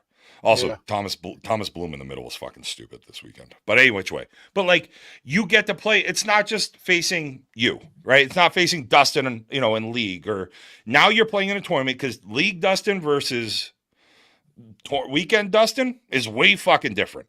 No, both assholes. Yeah. I'm telling you now, the hardest I'd say it all the time. I can't hit a spinner anymore. You throw me a spinner, or you hate it. You throw, like, you got a guy out there just trying to throw strikes. I'm fucked. Oh God, let me pitch against you. Let me pitch against you. I'll get you all fucking day. You got a guy out there that knows what he's doing. He's throwing the ball around the plate. I'm hitting it. You got someone out there who has no clue where the ball's going. I'm gonna suck. Dustin, if you guys play Rebel, you're going to want to throw me on the roster just for Snyder. Okay. Yeah. He'll have no idea what's going on. I have to pitch that bat a game. I see 6 pitches a game, so it doesn't matter. I only see 5. I usually close my eyes. But I think one of the things that we have to consider. We're looking at all of these teams, and I get it. I mean, we're sitting here on a Tuesday night coming up on 90 minutes. We're looking at this differently than Hickey's loving it. 80% of the softball players. We have to remember that a huge majority of the softball players don't give a fuck about, they truly don't give a fuck about except playing with their friends. They want to play in the local tournaments. They want to do well there, but they genuinely, I think, do want to just play with their friends. And I think that needs to be okay. No, it is okay. Fine. It's okay. I mean, the only reason I don't think the teams we're talking about are the teams that are like that, though. Yeah. Right, but here's also the other thing is that there has been a huge influx from UTRIP to have tournaments every single weekend for these D&E teams, and I get it, but like there are no cash tournaments anymore. Nope. And if there are, there's maybe one or two. We try and do cash tournaments, unlimited home runs, fucking screen, bring whoever you want. It doesn't fill anymore. Yeah. It's been 2 years now. Yeah, it's crazy. I mean, you used to get 10 to 12 in New Hampshire early in the year, 10 to 12 teams, like 2 or 3 weekends out of before the season started. Now they're just, I mean, UTRIP did kind of front load the NITs, I feel a little bit, but where they really need to is September. Yeah, they need to like fill those. Yeah, there's a huge gap.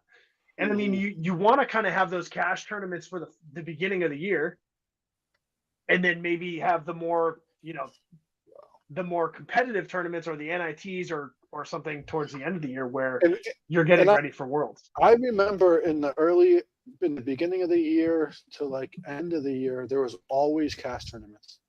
They used to be at the Massachusetts, everywhere, Rhode Island, Connecticut. There was cash tournaments every weekend in the beginning and the end of the year. That's how teams played for the year. They counted on those cash tournaments to go and try and win to pay for half their season or pay for their trip to Worlds. So also remember though that Worlds was earlier. Worlds was early September, not mid to late October. So you had 4 to 6 weeks there at the end of it. And that's when you could do those cash tournaments at the end. Now you have to play in a UTRIP tournament. I think, one of the comments is what benefit other than the competition, what benefit is there playing up? You used to have to have 1,000 points or win a state tournament to go to Florida. You don't need that anymore. No. So if the points don't really matter anymore, then is it really just, I'm just going to play every once in a while, or I'm going to play in these tournaments that are local because the points don't matter. It's fucking whose line is it anyway? The rules are made up and the points don't matter anymore.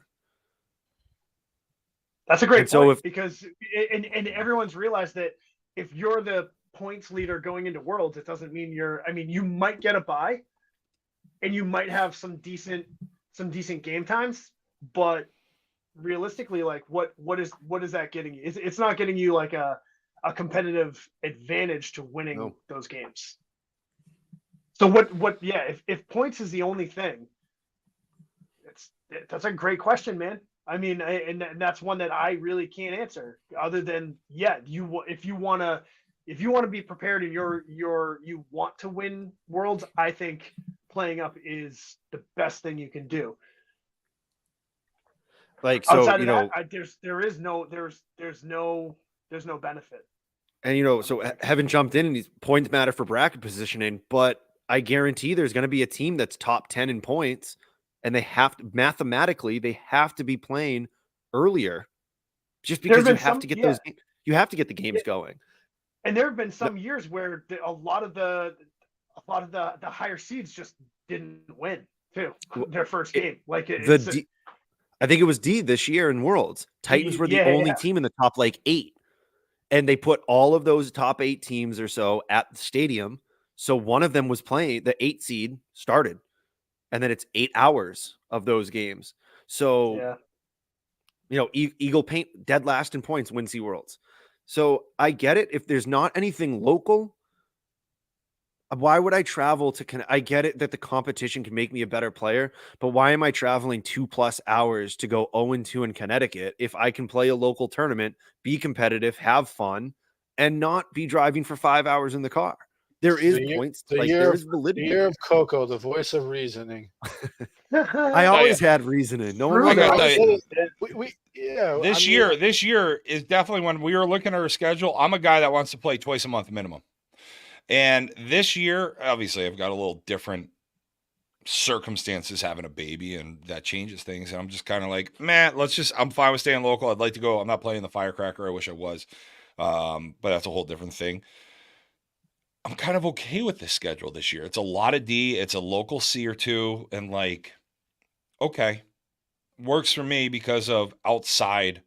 But usually I'm just a fucking hardo. I pop a fucking, a little Blue Chew and away we go. I want to be playing wherever. I will go to fucking Long Island. I'll go down to Jersey. I'll jump on a plane. I want to be playing. This year's a little different, but before this.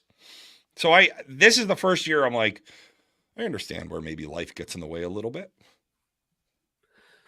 Right. And if $300 a hotel room, I got to go to Connecticut. I'm going to do 2 nights. I mean, we used to sleep four guys to a room every single time just so that it didn't cost an arm and a leg. I love this right here. Our guy still doesn't get it. So here's the thing, Heaven. Like, I understand what you're saying. I understand what you're saying. Just look at the real estate prices up here. You know what I mean? Like, things are more expensive up here. What he is saying though is like they play wherever the most teams are, which is what that's what everybody wants to do, right? Yeah. So if there's a D tournament that's going to get 18 teams, all those, you'd be stupid to get into the B tournament that has 5. Right. So flip question on this, like where Heaven comes in, he's making that point. So D, to this point, we're spoiled in a sense up here where you talk to Heaven. I talked to a colleague of mine that lives in Dallas, and she's like, you can be in, like I go in 3 hours, I'm in 5 states. I have all these places I can be on the weekend in 2 to 3 hours. There, down south, things get spread out. Out west, things get spread out. So it's like Maine. They're more accustomed to driving.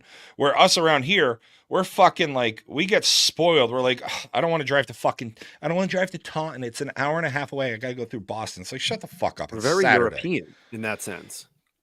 We think everything's like, we can go to so many different things. So why am I going to that one instead of this one? Bougie as fuck.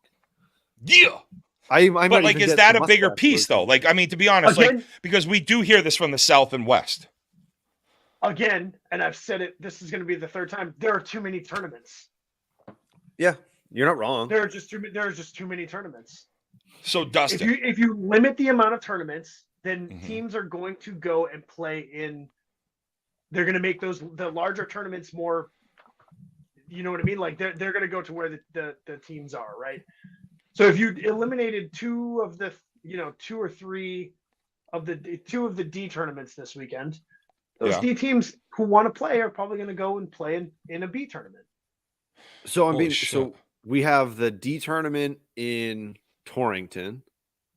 Where's the other D tournament? I was just saying too. I think one of the things when we've had Hickey on before, but I think Hickey has mentioned before that they kind of, all right, I'm running a tournament for this division, and then a different state takes a different. So they kind of move, and that's so that everyone gets theirs. So. Right, but this is going to be the 3rd. Saturday will be the 3rd D tournament in Connecticut in 3 weekends days.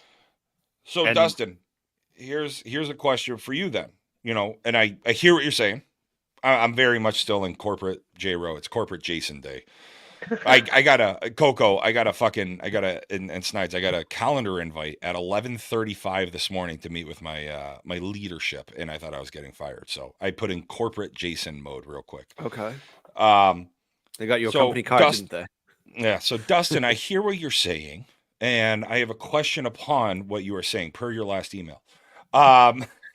He's pissed. With your stand of pull away some of these tournaments, let's make it a little more condensed. Let's increase it. We hear so much of the older players. Are you talking about potentially going into a 2-dayer, or do we have the facilities to make a larger tournament? Think about a tournament in Manchester or Martel, right? Like that's kind of where I'm going. If we do shrink it and try to make it larger, do we have enough facilities to make it happen? Do we have to go to time limits? Like how do we make this work?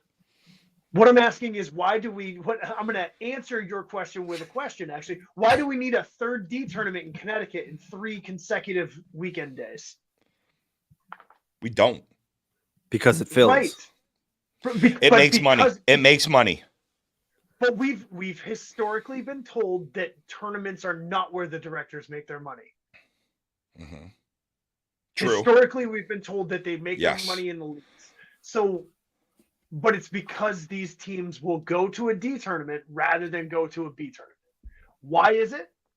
Because you can go to a D tournament on any single weekend day of the fucking year and go get a DNIT fucking a bid to Worlds. Do you guys care if I invite somebody real quick? I hope they're 6'8", tall, dark, and handsome. Because he just puts up a good point. So yes. Well, we'll see. Let's just run through this a little bit.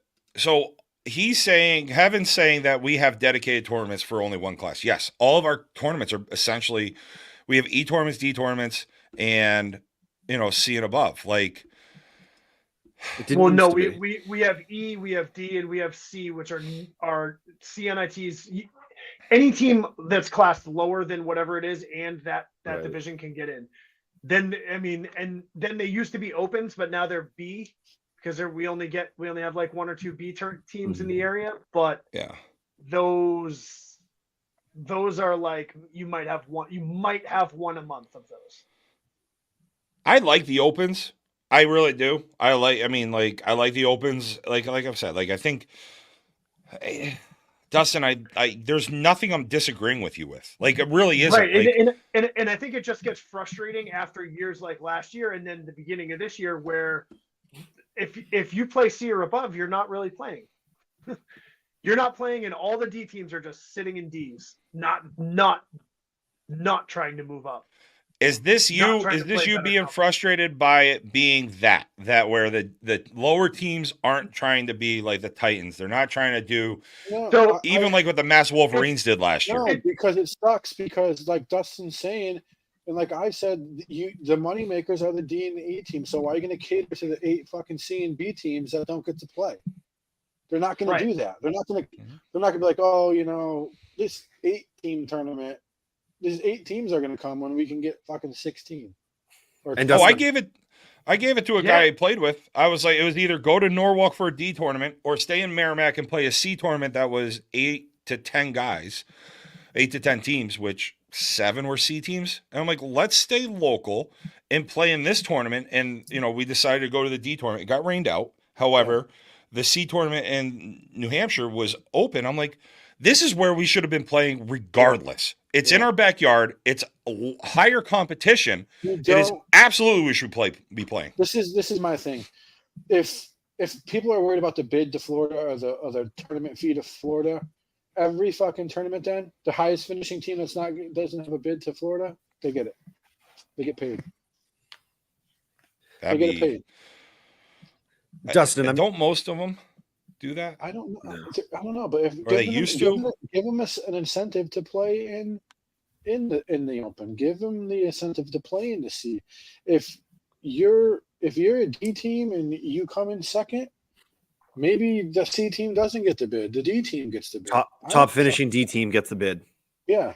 I loved that below the open when it started was the highest D team got a bid. Mm-hmm. Mm-hmm.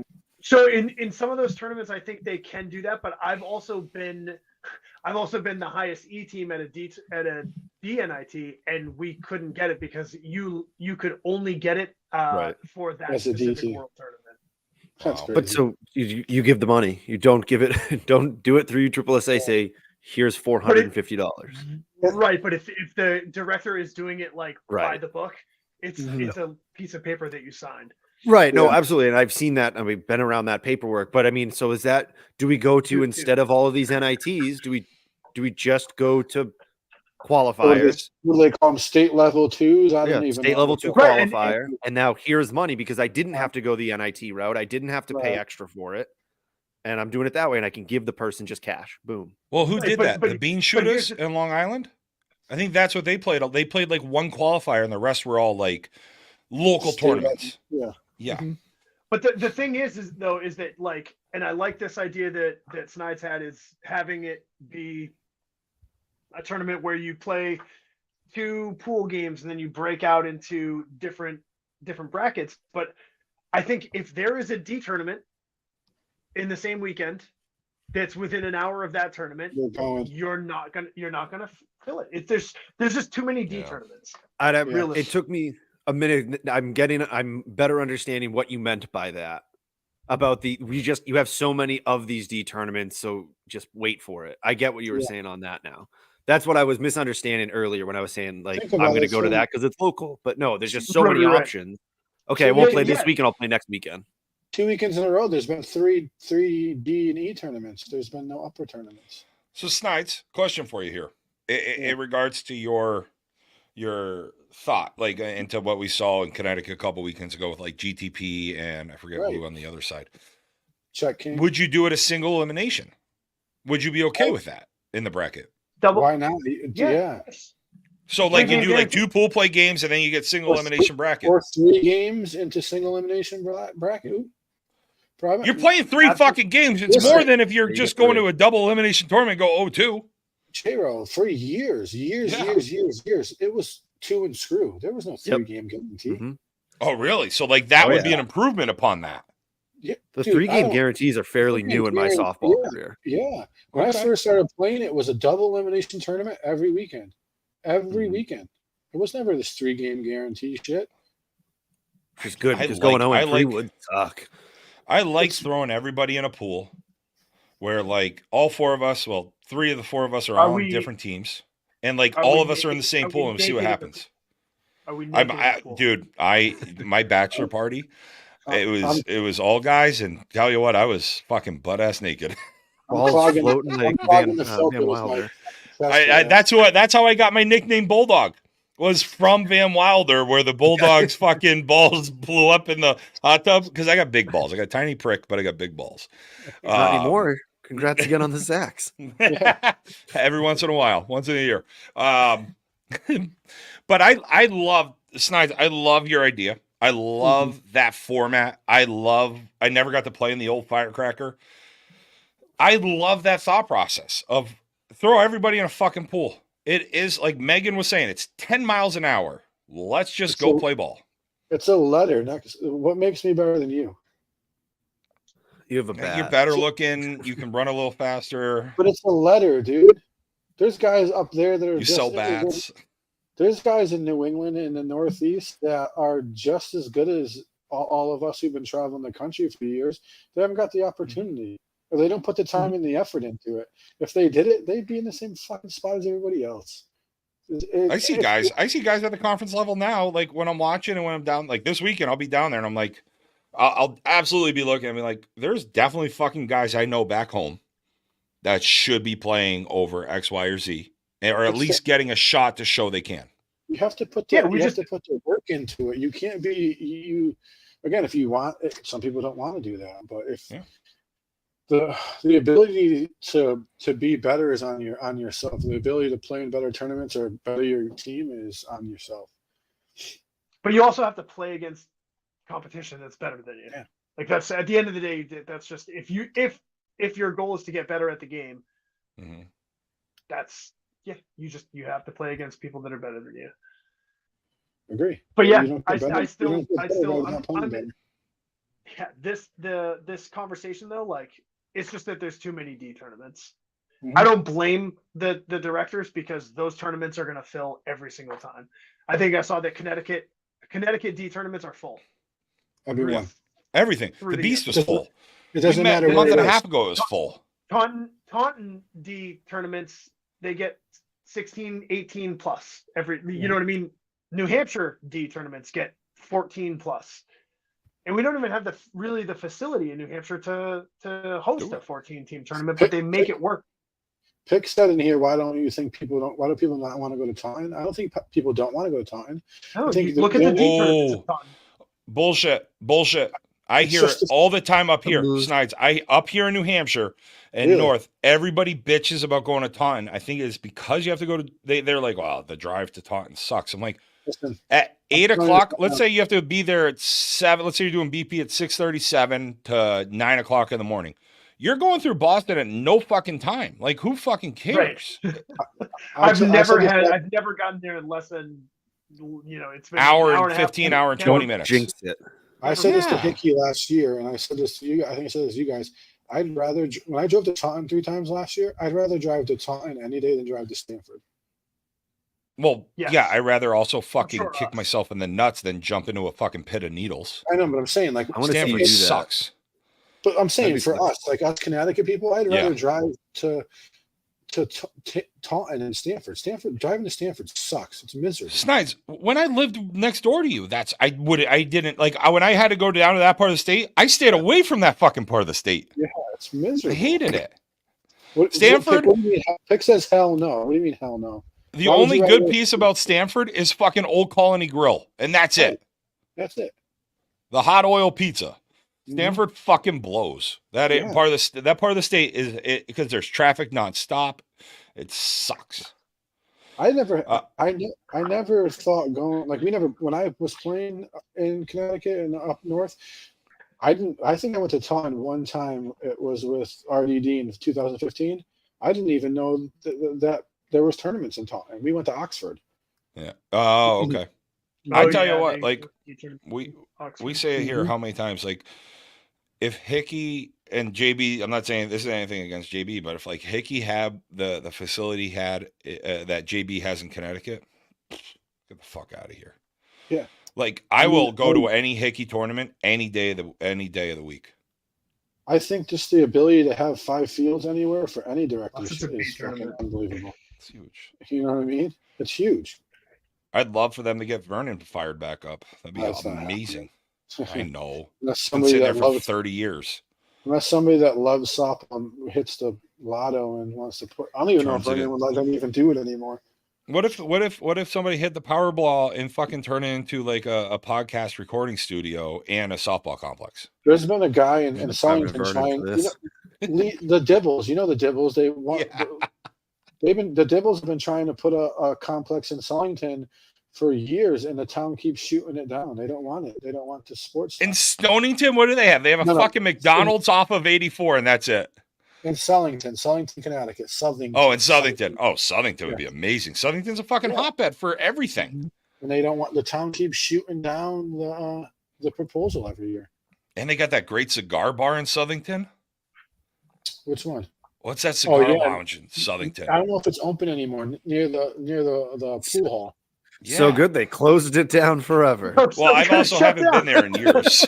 Mikey Blake's cigar in Southington. I think it's a virtual golf place now. I mean, that's cool too.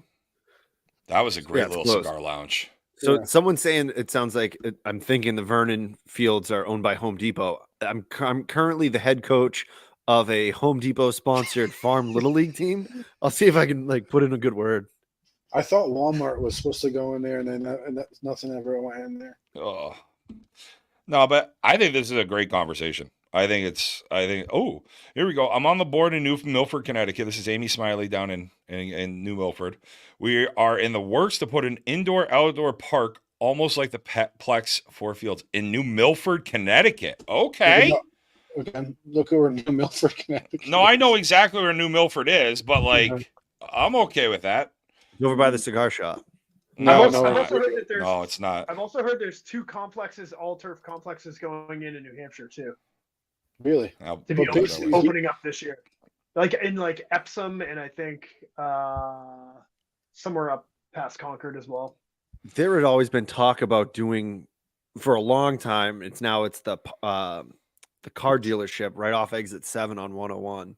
It was a baseball facility at one point. Okay. They were talking about putting one there. Right outside Portsmouth has talked about doing it, but it never makes it through the Just Long Island's got it made, man. They have a bunch Kings of Park, and they got everything. Yeah, I tell you what, this one in New Milford, yeah, it'd be a little bit of a pain in the ass to get to, but just like the Plex, dude, I much rather drive to fucking. I much rather drive over to New Milford. You go to Kent, you go to Kent Farm Brewery. Like I used to drive to New Milford on, I don't know what night it was, to play wood bat with Bailey.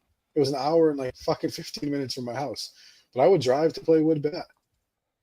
Remember when I talked about like 80% of the population doesn't want it as much as you guys? We're back to that. An hour and 15 minutes for a wood bat league? Dude, it was a blast, dude. We played 2 games in like fucking an hour and a half. Get home at fucking 2 a.m. and go to work. Tell you what, if I do win the Powerball, New Hampshire will have a complex up here, because there's one off of in Bedford, New Hampshire, where there's an old driving range, and I will.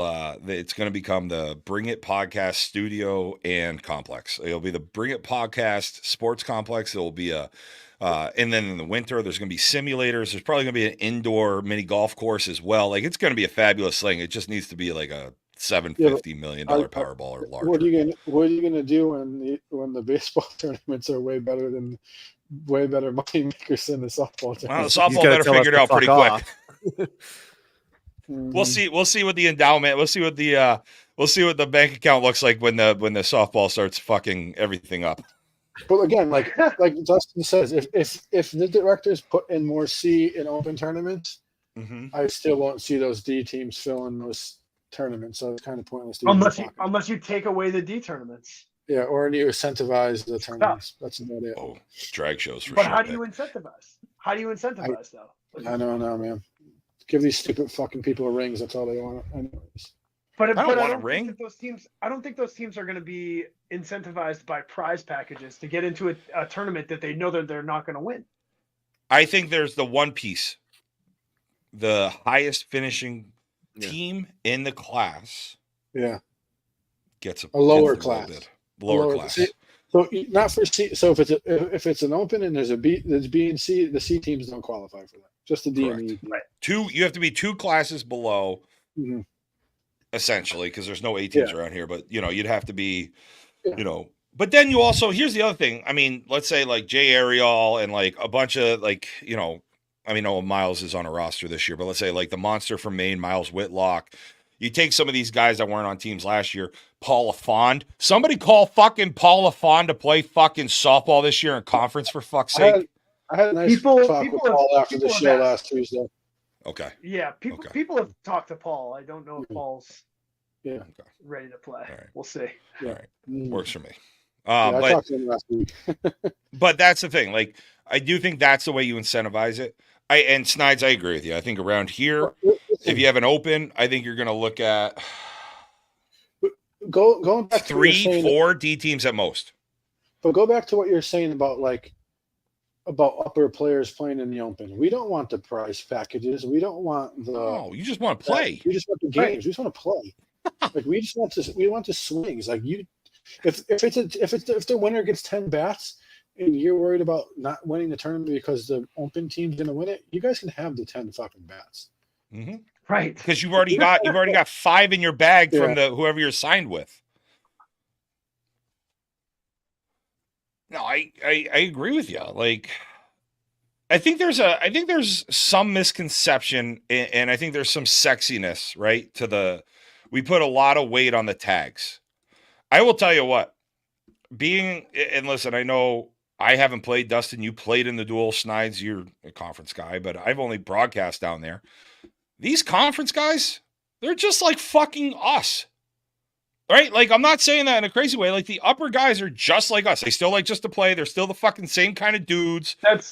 They're just like us, but that is a different level. But they're better players. They're better players. But I'm saying, like, off the field, they're still fucking, like, I walk by KP and I'm just kind of like, oh, it's KP. And he was like, hey, he said something to me when I left the World Series. And I was like, oh, thanks. Like, not, you know what I mean? Not like fanboying, but it's just kind of like, you almost put this like sexiness of these like guys at the higher level, because we don't have a ton of them around here. They're just like fucking us when it comes off the field. They still like to drink beer or work out, have extra vitamins in them, whatever it is. they're still regular people. It's just they're major guys. They're A, they're double, whatever they are. B, conference B. Like, who fucking cares? They're 6 They still like to play 300 pounds. Well, that too. Completely. I'm 6'3", 300 something pounds. Yeah, they can all hit a ball 500 feet. I mean, yeah. But like, you get off the field, they're softball players. Right. They all love the weird game that we all love to play. Almost more than some of the guys that just play D. But we're all nerds. We're listening to a fucking podcast talk about how many D tournaments there should be. Like, we've been doing this for 4 years now, like talking softball because we enjoy it and it's fun. That's all it is. Meanwhile, Snyder's trying to figure out how he can get these 10 bats out that just got sold. He probably has a big USPS day tomorrow to deliver the bats that he sold during the show. Yeah. But I mean, I think that's there's always that piece where it's always this like mystique of the conference or upper players. And it's just like, D, you guys did it as bad beat as an E team. The Titans are doing it right. Fucking Coco, you and Dustin, guys. You guys. But like, the Titans are doing it right fucking now. They went from E to D to C in consecutive years. Pork Pistols. That women's where are they now? B team went D to C to B in women's out in Indiana. Like, there's no reason you can't fucking do it. And none of these teams had crazy pickups, right? D and Coco, you guys didn't have crazy pickups going from E to D to C. Did you skip C? No, we did. You went to B. We did two years in C, and we were pretty much a 500 C team our first year, and we came in second in nationals. Like, it really, like, and no, we didn't put in our team reclass after our 500 year. Yeah. Because you just try to get better. You know what I mean? It's when we got to playing E and D, it was like there was a separation between the good teams and the bad teams. Once you get to C, you have to be the team that shows up to win. That is it. Like, you need to show up to win every single game. Those are going to be the teams that actually win. And I think what you were saying, kind of, Dustin, is, you you took bad beat and you went EDCC and 500-ish year where we were competitive enough, but then you and a couple of other guys, you made the decision. You said, you know what? Fuck it. We're going B. And you completely switched that. You said, we're just going to pick up guys and let's go do it. And that was the year that that was the most turnover that we had. Right. Up to that point. Yeah, you had to make big changes. Right. So what? Yeah, you have another team. Yeah. Another team. So what? Started at D and worked their way up to conference. Homegrown. Very proud of it. The 25 Hall of Famer Tab Hebert checking in here. Duddy Aruda talking about, I feel like playing up ended around 2013, right? Coco is 100% correct. The year of Coco continues. And no, I can't grow a beard. People just don't care anymore, especially with so many options to play. Like, it's Dustin, you've brought up a fucking amazing point. Even though you've lost your hair, you haven't lost your mind. I think I have lost my mind. I lost my mind a lot. He had to fillet you at some point. It took a while today. But that is, I didn't know which Dustin you were talking to. Well, Duddy. Well, this is Duddy. Oh, Dustin I don't know Aruda if is Duddy. Him or not. Definitely flayed D money. That was an hour of 23 of the 24-hour podcast. Duddy. That's how I figured out Duddy versus Dustin. Yeah.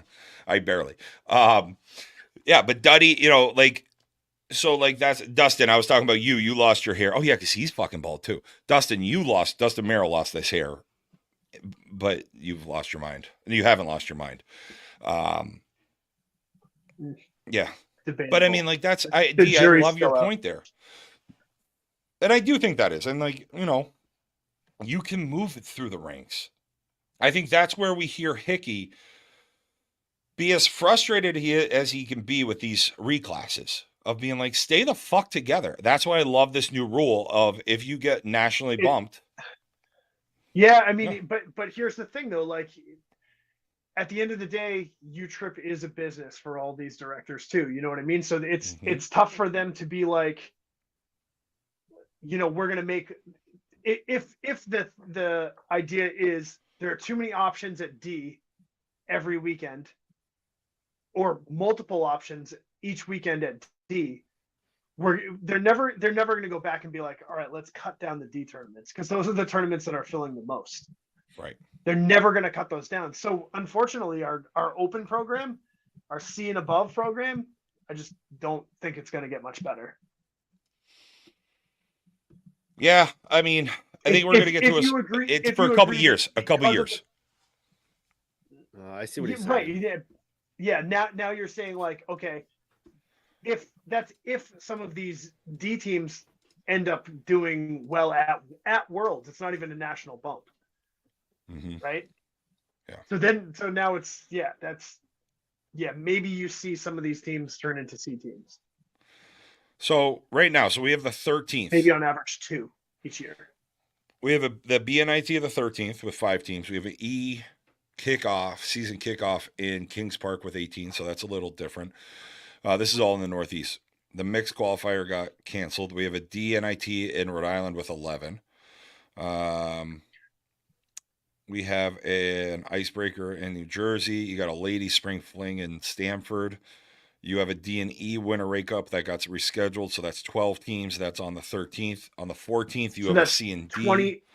That's 23 D teams, DE teams that are in Connecticut and Rhode Island combined. And Taunton is like on the border with Rhode Island. It's fucking right there. But right, and then you have. Yeah. But I'm saying, so those teams won't come up. Yeah, and stay home. Then you have a bunch of T teams you have a bunch of C guys who just got canceled in New Hampshire, who are not playing now, but they're not getting in this tournament. Well, and then next weekend is the 20th.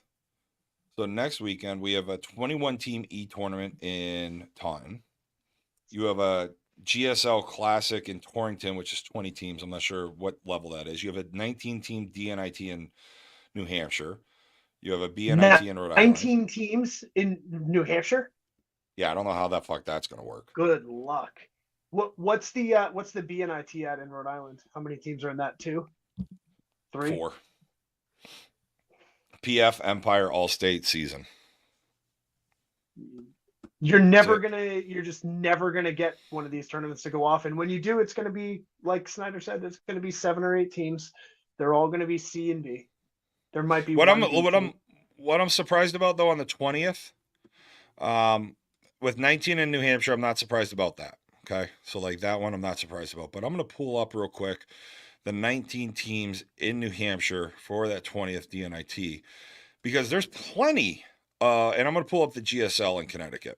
There's plenty of teams. The GSL must be D. The GSL is D.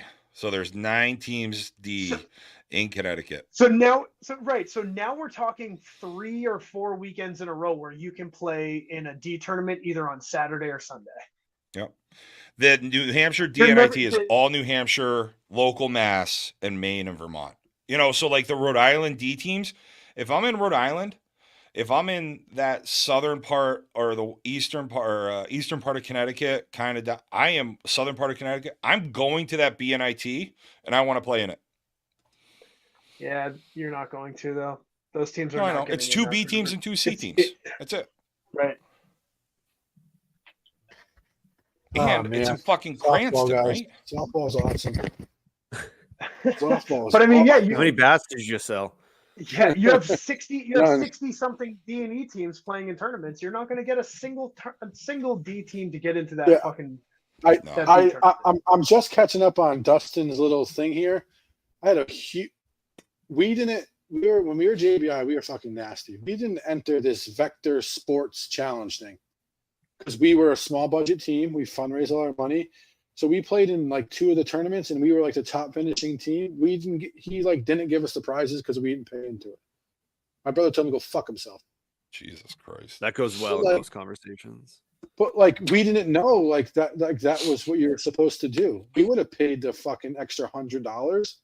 But we like lost out on like bats and gloves and shoes and shirts because we didn't pay. Like we'll give you the $100 right now, dude. We didn't know that. Give you $100 for a new pair of shoes. I need them. I got fucking big feet. They're expensive. But 15s aren't cheap. That Vector Sports Challenge thing lasted 1 year. Oh really? Yeah. Here's the question. What if we gave lower teams playing in these opens, and I have an idea of to why people wouldn't want to, but if you give lower teams, so we heard about it with Joe and Danny, right, when the women were on, about spotting runs. We've heard about teams giving runs, giving infielders. What about giving a net to the D teams if they get into an open? Not in a U-Trip tournament. But here's the thing as well, though. Like, you see these D teams go into these tournaments and they're competing with the C teams. It's not even that like these teams. What if it's a two level difference? I'm telling you, when we were a D team, we were like 1-1 or 2-2 against B teams. You just fucking go out there and play it's just the idea of not playing in the D tournament every single fucking weekend and getting into a tournament that is different. Because your goal is to move up a class, not to stay in D forever. Joe, you know when you're playing hockey and you're playing a better team, do you get 8 skaters instead of 5? I don't fucking want any of this shit. I don't want this. I'm with you guys. I think the reason why you're not going to use a screen, you're not going to get spotted runs. I think all of that shit is bullshit. I think it is. It plays in league. Fine with that. Yeah. Tournaments, weekends, nope. Like I look at that stuff, and does it help improve numbers? I don't fucking know. We'd have to look in some of the states, like in Florida's using it. I know Arkansas uses it. It sounds like Georgia uses it. Here's the thing. I'm not a pitcher, but like, I don't know if I could fucking look at myself as a D team. And if you beat somebody that's a B team above you because you were spotted 6 to 10 runs, whatever it was, or you got a screen and it was an out, like Wally's World, like, I just don't know if I would actually take that as a win. But like Jimmer Stick said, do it like Florida and use a net. But they just did the John Kings. I played in the Conference Futures tournament where there was lower teams against the upper teams. Yeah. There was no net. Yeah. I mean, you don't need get better. The net's get better. But the net's not the solution. You're only protecting the pitcher. How about your third baseman, your first baseman, your shortstop, your middle guy, and your second baseman? I'm going back to it all the fucking time. I'll tell my pitcher, I'm like, feed him outside. Like, I want balls. I don't care who the fucking guy is. Like, if you're stepping on the field and you're scared, you're gonna lose regardless. You're gonna get hurt. You're not gonna be there. Like, maybe that's it. Maybe, and like, yeah, this is here saying about the, people, the misconception is if you only play D, if you only play your class, or you don't get into opens, you have better opportunity of winning. Yeah, sure, that's the case. Not when you go to Worlds. Right. Because you know what? Unless you're the Titans. there was some teams Georgia, they would know how to do well at Worlds. But there are some teams I played, like there's a team I played from Georgia. Sorry, Coco, and I'm gonna throw it to you after this. Played from Georgia, and I'm looking at this. I'm like, I tell you what, we don't see guys hit the ball like this back home in D. We see this in C, and I'm not calling these guys C players that are playing D. Snides, you say it. The competition with some of these younger guys are just better. You guys play down there year round. We had to pick up 2 guys this weekend. Mm-hmm. We picked up a 23-year-old pitcher center fielder. Right. We picked up another young center fielder. Like, I'm not like, because I've seen them play. I hadn't seen one of them play, but one of the other guys on their team has. But I've seen the pitcher, Bobby, play. He's good. He's 23 years old. Coco, what you got? So we've talked about it before. We're looking at the tournaments where teams aren't willing to play up, but I think we can also see that we've always talked about where is that line? Where is the line where people think that's what I can't? I mean, if our E teams are willing to play with D teams, then clearly they're not afraid of playing up. Hold on. Let me finish it. The C teams are trying to play with B teams, but the D teams aren't jumping in with C teams. So I think, we just used the word misconception and we're all intelligent men. So let's keep it going. I think there's a misconception that too many of the D teams have, that they think, no, that's where the line is. And they think they can't compete. That D to C jump. Here's the thing though. The upper teams will play your rules. They just want to play. Nope. Here's, and this is to Coco's point. Coco, how many guys are reclassed from C to D? Exactly. Hypothetically. Right. Oh, a lot. Yeah. I get asked, Coco, why don't you reclass? Because I'm not fucking going to Hickey and saying, Hickey, I'm actually not as good as they think I am. Right. Dustin. I'll let Dustin tell me that. Yeah. Well, I was just gonna say, I mean, it's not how many guys reclass from C to D, it's how many put in for that C to D. But yeah, I mean, I don't know, man. That's crazy though, because the top end, but also you're not seeing the C teams wanting to play against the B teams. Because there's plenty of C teams that could have gotten in this tournament, that could have gotten in next week, that are not in those tournaments. Yeah. You know what I mean? So I honestly think that, and I think Snyder, I think you had this idea, and you've had this idea for a while. It might have started in either 2020 or 2021 where you were trying to do it, is to have like a C conference for the like. Me and my brother were trying to do. Mm-hmm. And I just think a C and a B conference would be way better. You have 1 to 2 tournaments a month for those teams, and those teams they're gonna make it a priority to go to those 1 or 2 tournaments. I mean, now you're seeing, like, as a C team, you could have even gotten into 4 to 5 tournaments from, including this weekend and next weekend, and going back to the wake up. You know what I mean? So you have 4 potential tournaments, 5 potential tournaments that you could have gotten into. Not all and that's within 5 or 6 weeks. Yeah, I mean, I think you need to break it up into 1 or 2 tournaments per month for the open. That way, most of the teams are funneling into those 2 tournaments. I'm pretty sure me and my brother still have that whole plan and everything written up. If we could ever get that to happen, it would be a huge success in the Northeast. Yeah, I mean, you would actually be able to grow C and above, I think. Yeah. I mean, literally, it was going to be the Northeast Conference. It was going to be exactly like what I do every weekend, but in the Northeast. Stats, live streams, website, prizes, everything. And do we have anybody that can live stream though? Yeah, we do. We pitched the idea. It was a good idea, and then he's not getting it, J-Ro. I got it. It was just, it's a great idea, but it's gonna take more than just.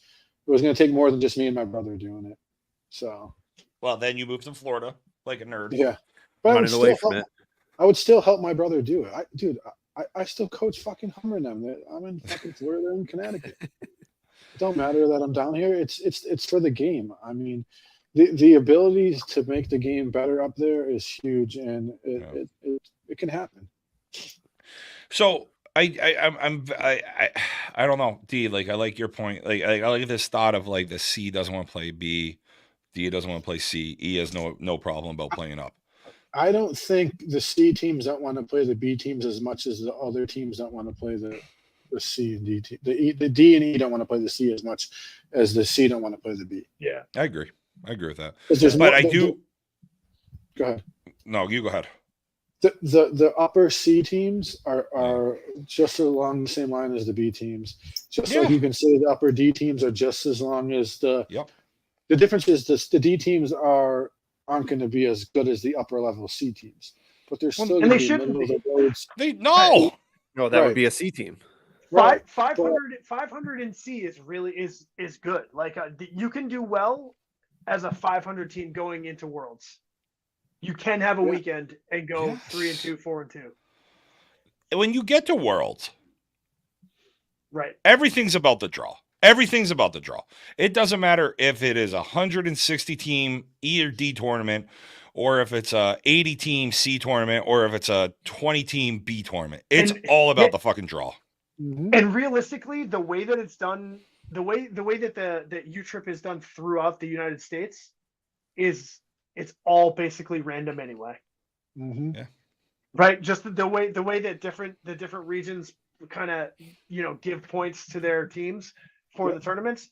Everything is, by the time you get to Worlds, it's basically a random draw anyway. Yeah. Mm-hmm. I don't know. I mean, there's no solution to it. No. I mean, we've covered a lot. Yeah, I like the idea of less tournaments. And I get why. do too. I get why directors aren't going to do that at the D and lower level, because those tournaments, they're killing it for them. But I think as the scene above, I think you just need to coordinate with the other states, which I know that they do, but have 1 to 2 tournaments per month for that, so that all the teams you're making sure that all those C and B teams get into those. If you look at Connecticut, there's no more upper tournaments until when? Right, they have the shootout in middle of May, and then they have the firecracker. Yeah, they have the Jimmy Dogs next weekend? Oh, yeah. Jimmy Dogs. Right. So but here's the thing. So like talking about lowering the teams per weekend, or U-Trip, and they've, especially around here in the Northeast and, different parts of the country, have been promoting or trying to grow different divisions around the country. Are we, let's say, 3 years away, right? Like, and it could be too late for us. We hear the guys that played in the early 2000s being like, oh, fuck, we wish we had you assholes around, right? To talk about softball when we were playing. And like, we wish we had the live streams and this stuff now. Is that what's going to happen in 3-5 years, where we're sitting here and saying, well, now we've got all these teams. We've just got a bunch of opens because we have so many teams playing up. Like, is that where we're going? But we're just number of years away because the C division's been growing so much. Absolutely not. We're never going to see too many upper teams in the Northeast. Never. I've been playing since 2006. There's never been too many upper teams in the Northeast. Never. I'm not even talking like above B. I'm talking B. No. I'm talking C, man. There's never been. Really? Yeah. We have the most we've ever had now, but it's still really. So this is the most ever. Ever. This is the most I've ever seen. It's not even close. And we can't get more than 5 teams in a Taunton tournament, and more than 4 teams in a fucking Rhode Island tournament. I'm going to go back. I'm going to dabble back into when we were C for JBI, and I'm going to tell you what the C national tournament, how many teams were in it. You know what's crazy? In 2018, I think there was 9 teams in the C national that we came in second in. I feel bad for Coco because I think he lost a job in the year of the Coco. I think he lost a job. How did I lose one already? He used to be our softball. He used to be our softball historian. I think Snyder's taken it over. Snyder's are now our softball nerd. I'm letting him feel good about his early 2010s, and then we're going to talk about how ASA used to have their fucking 7-day tournaments, and you could meet your partner, get married, and divorce before the thing was over. They used to start on Wednesday or Thursday in Connecticut. Well, they used to start on Tuesday in New Hampshire. But it's C Nationals. I don't even know if that's going to come up because it's so old. It's not even. Fucking classes, period. Okay, and that makes sense, and that was what I was thinking when D would because I love this point you're bringing up, and it's just me thinking, and are we going to continue to grow? I'm very excited about the C division this year in the Northeast. I think it's going to be amazing. We've got a bunch of great teams. I'm fucking old, if they ever fucking play. You know what year that was that I was just looking at? 2014. 2014. It's 10 years ago.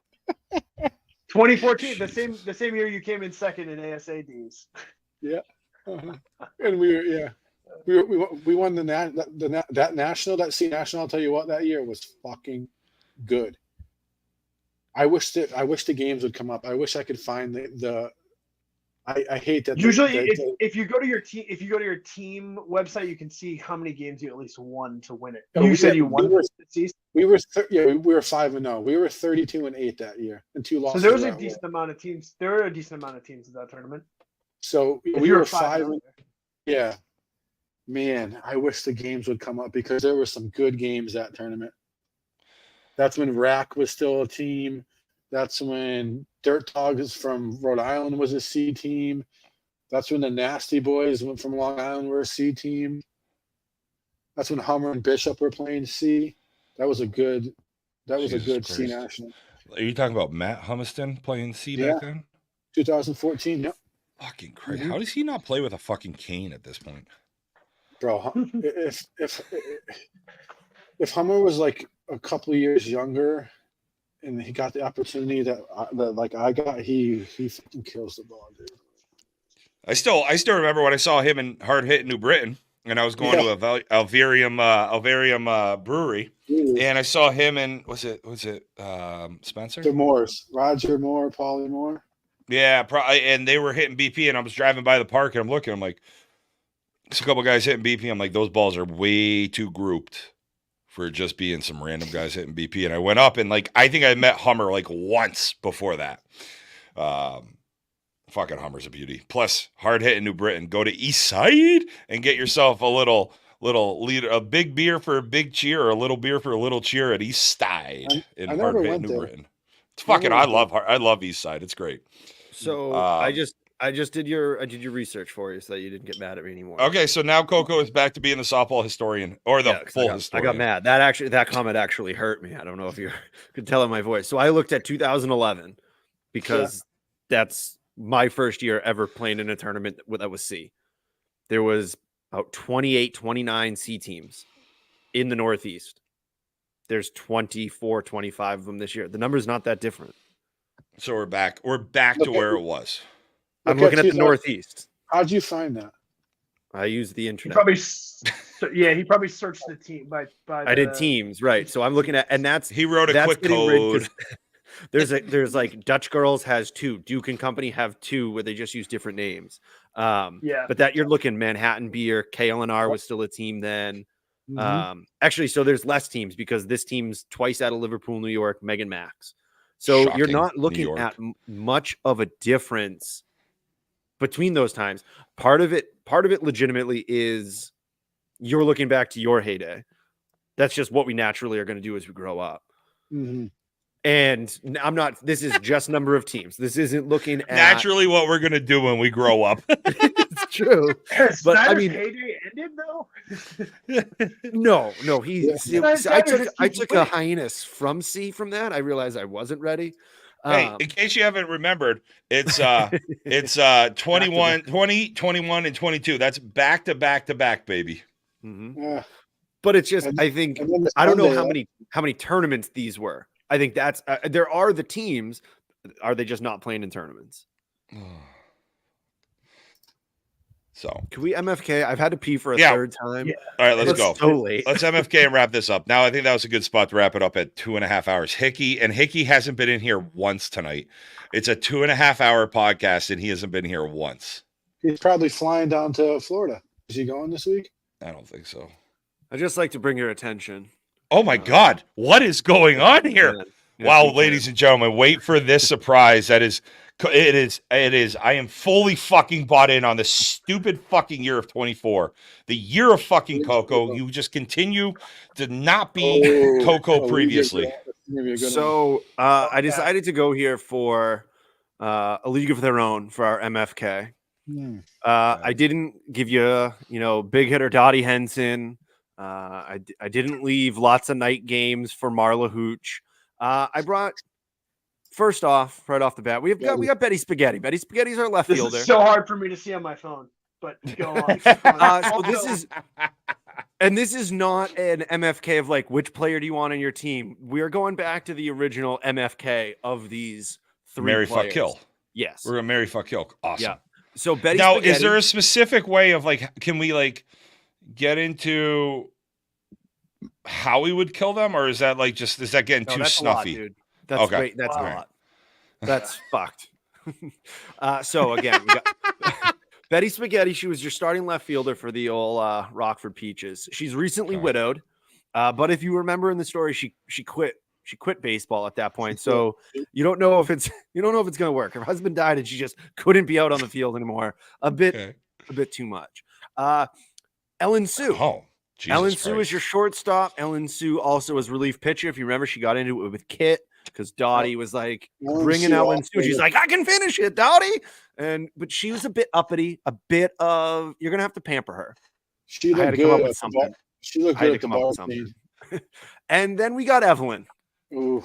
Evelyn, this isn't the best picture, but the other ones didn't get better. She had her positives, but she's got an annoying son and she can't hit a cutoff. Stuart. She can't hit a what? Stuart, darling. She can't hit a cutoff.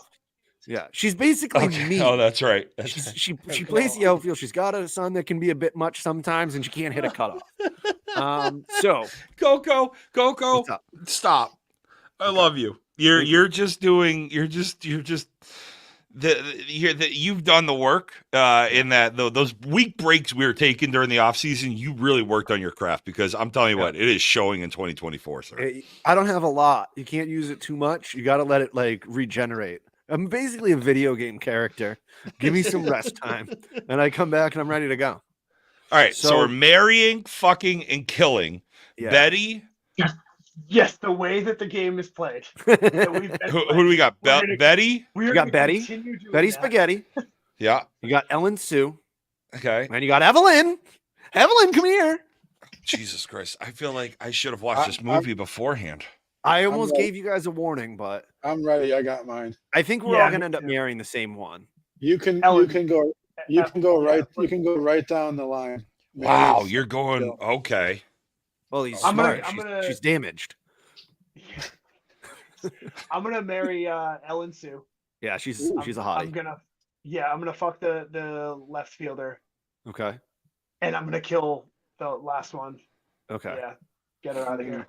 All right. As awful as this sounds, I'm following D. Like, I am marrying Ellen Sue. I want to fuck the damaged goods. I'll even take it second. And I am absolutely gonna kill. What's her name? Evelyn, and I might make her son watch. She can't. Yeah, she can't hit a cutoff. Like, get out of here. So, all right. It's going to be a hate fuck with Betty Spaghetti, by the way. Like, you're going to quit on the team. Ooh, you're widowed. Yeah. As you can see, looking at Ellen Sue here, I didn't have much negative I could say about her. I was like, I bet you she was spoiled. I got nothing. Yeah. She's a shortstop. She's a relief pitcher, so she can do multiple things. Here's where I'm going to differ. I think Evelyn is damaged. I think Evelyn, knowing how annoying she's looking to just get away from that son, and she's going to be okay with a couple of hours of just naughtiness. And I'm gonna fuck Evelyn. What if this couple of hours? What if a couple times knocking on the door the whole time? Like, what if the son is trying to get in? All right, so and that's the thing. I can treat him just like Tom Hanks's character, except I'm inside of his mother. So the year of Coco continues. Oh, God doesn't ever. Yeah. Oh my God. I'm doing it. I'm gonna. And then you're killing Betty. Betty Spaghetti, because you know what? She didn't handle it well. She didn't handle it well when there was heartbreak, so I can't do it. You're out, Betty. I'm not going to talk about how I'm going to kill her. Maybe like something soft and easy. I'm not going to like theorize with you. Wow. Well, J-Ro's like, are we taking her to the woodshed? What are we doing in the woodshed? I've been getting back into my horror phase lately. That's why, like, I've been starting to like, I've been watching a little bit of like Ichi the Killer on YouTube a little bit during the day, and like Ichi the Killer. If you've never watched Ichi the Killer, it is completely one of the most fucked up. Not as fucked up as oh my God, as Betty Spaghetti. No, yeah, that too. There's this great French movie where it goes completely backwards. Oh my God, and it has one of the most fucked up scenes in all of the movies I've ever watched. Speaking of French stuff, do you guys ever watch Money Heist on Netflix? No, I do not. Oh, dude, it's an older show. It's fucking good. Sorry. They literally rob banks and stuff. You gotta watch it. What's it called? Money Heist. There's a Japanese version too. Shocking. Irreversible. Okay. If you've never watched Irreversible, I probably wouldn't, but it also has one of the most amazing crescendos of an entire movie, and it goes from it goes from the end. So you go through all the shit, you get to the apex of the movie, and then now you're in the beginning where everything's like getting, where it's nice, and like you end the movie at the very beginning and you're like, oh, that wasn't that fucked up, but like an hour later you need to take your own like shower to try to cleanse yourself, and you're like, why do I not feel right? That scene It's like a 3 to 5 minute scene, and it is the most horrific, like raw, real scene I've ever watched in any movie, and it is fucking amazing. All right. Highly suggest Irreversible if you're into fucked up movies. It's a very good movie. Fair. Dustin, when you said what if the sun walks in? Because I needed it because I was trying to. It's going to be that scene in Eastbound and Down. Will Ferrell let the boy walk. Like that's it. That's it. Oh man, another classic. Before we head out, I just want to shout out Coco for killing Betty softly, just like the Fugees did in that song. So. Well, you know what? Before we take off, Can I stop sharing? Let's. Huh? I would just want to stop sharing that. My fucking internet tonight. Maybe I just need to reset. I think we just need to leave. Yes. Been real. Thanks for hanging out with us, guys. Go get him, J-Ro. Killing me so.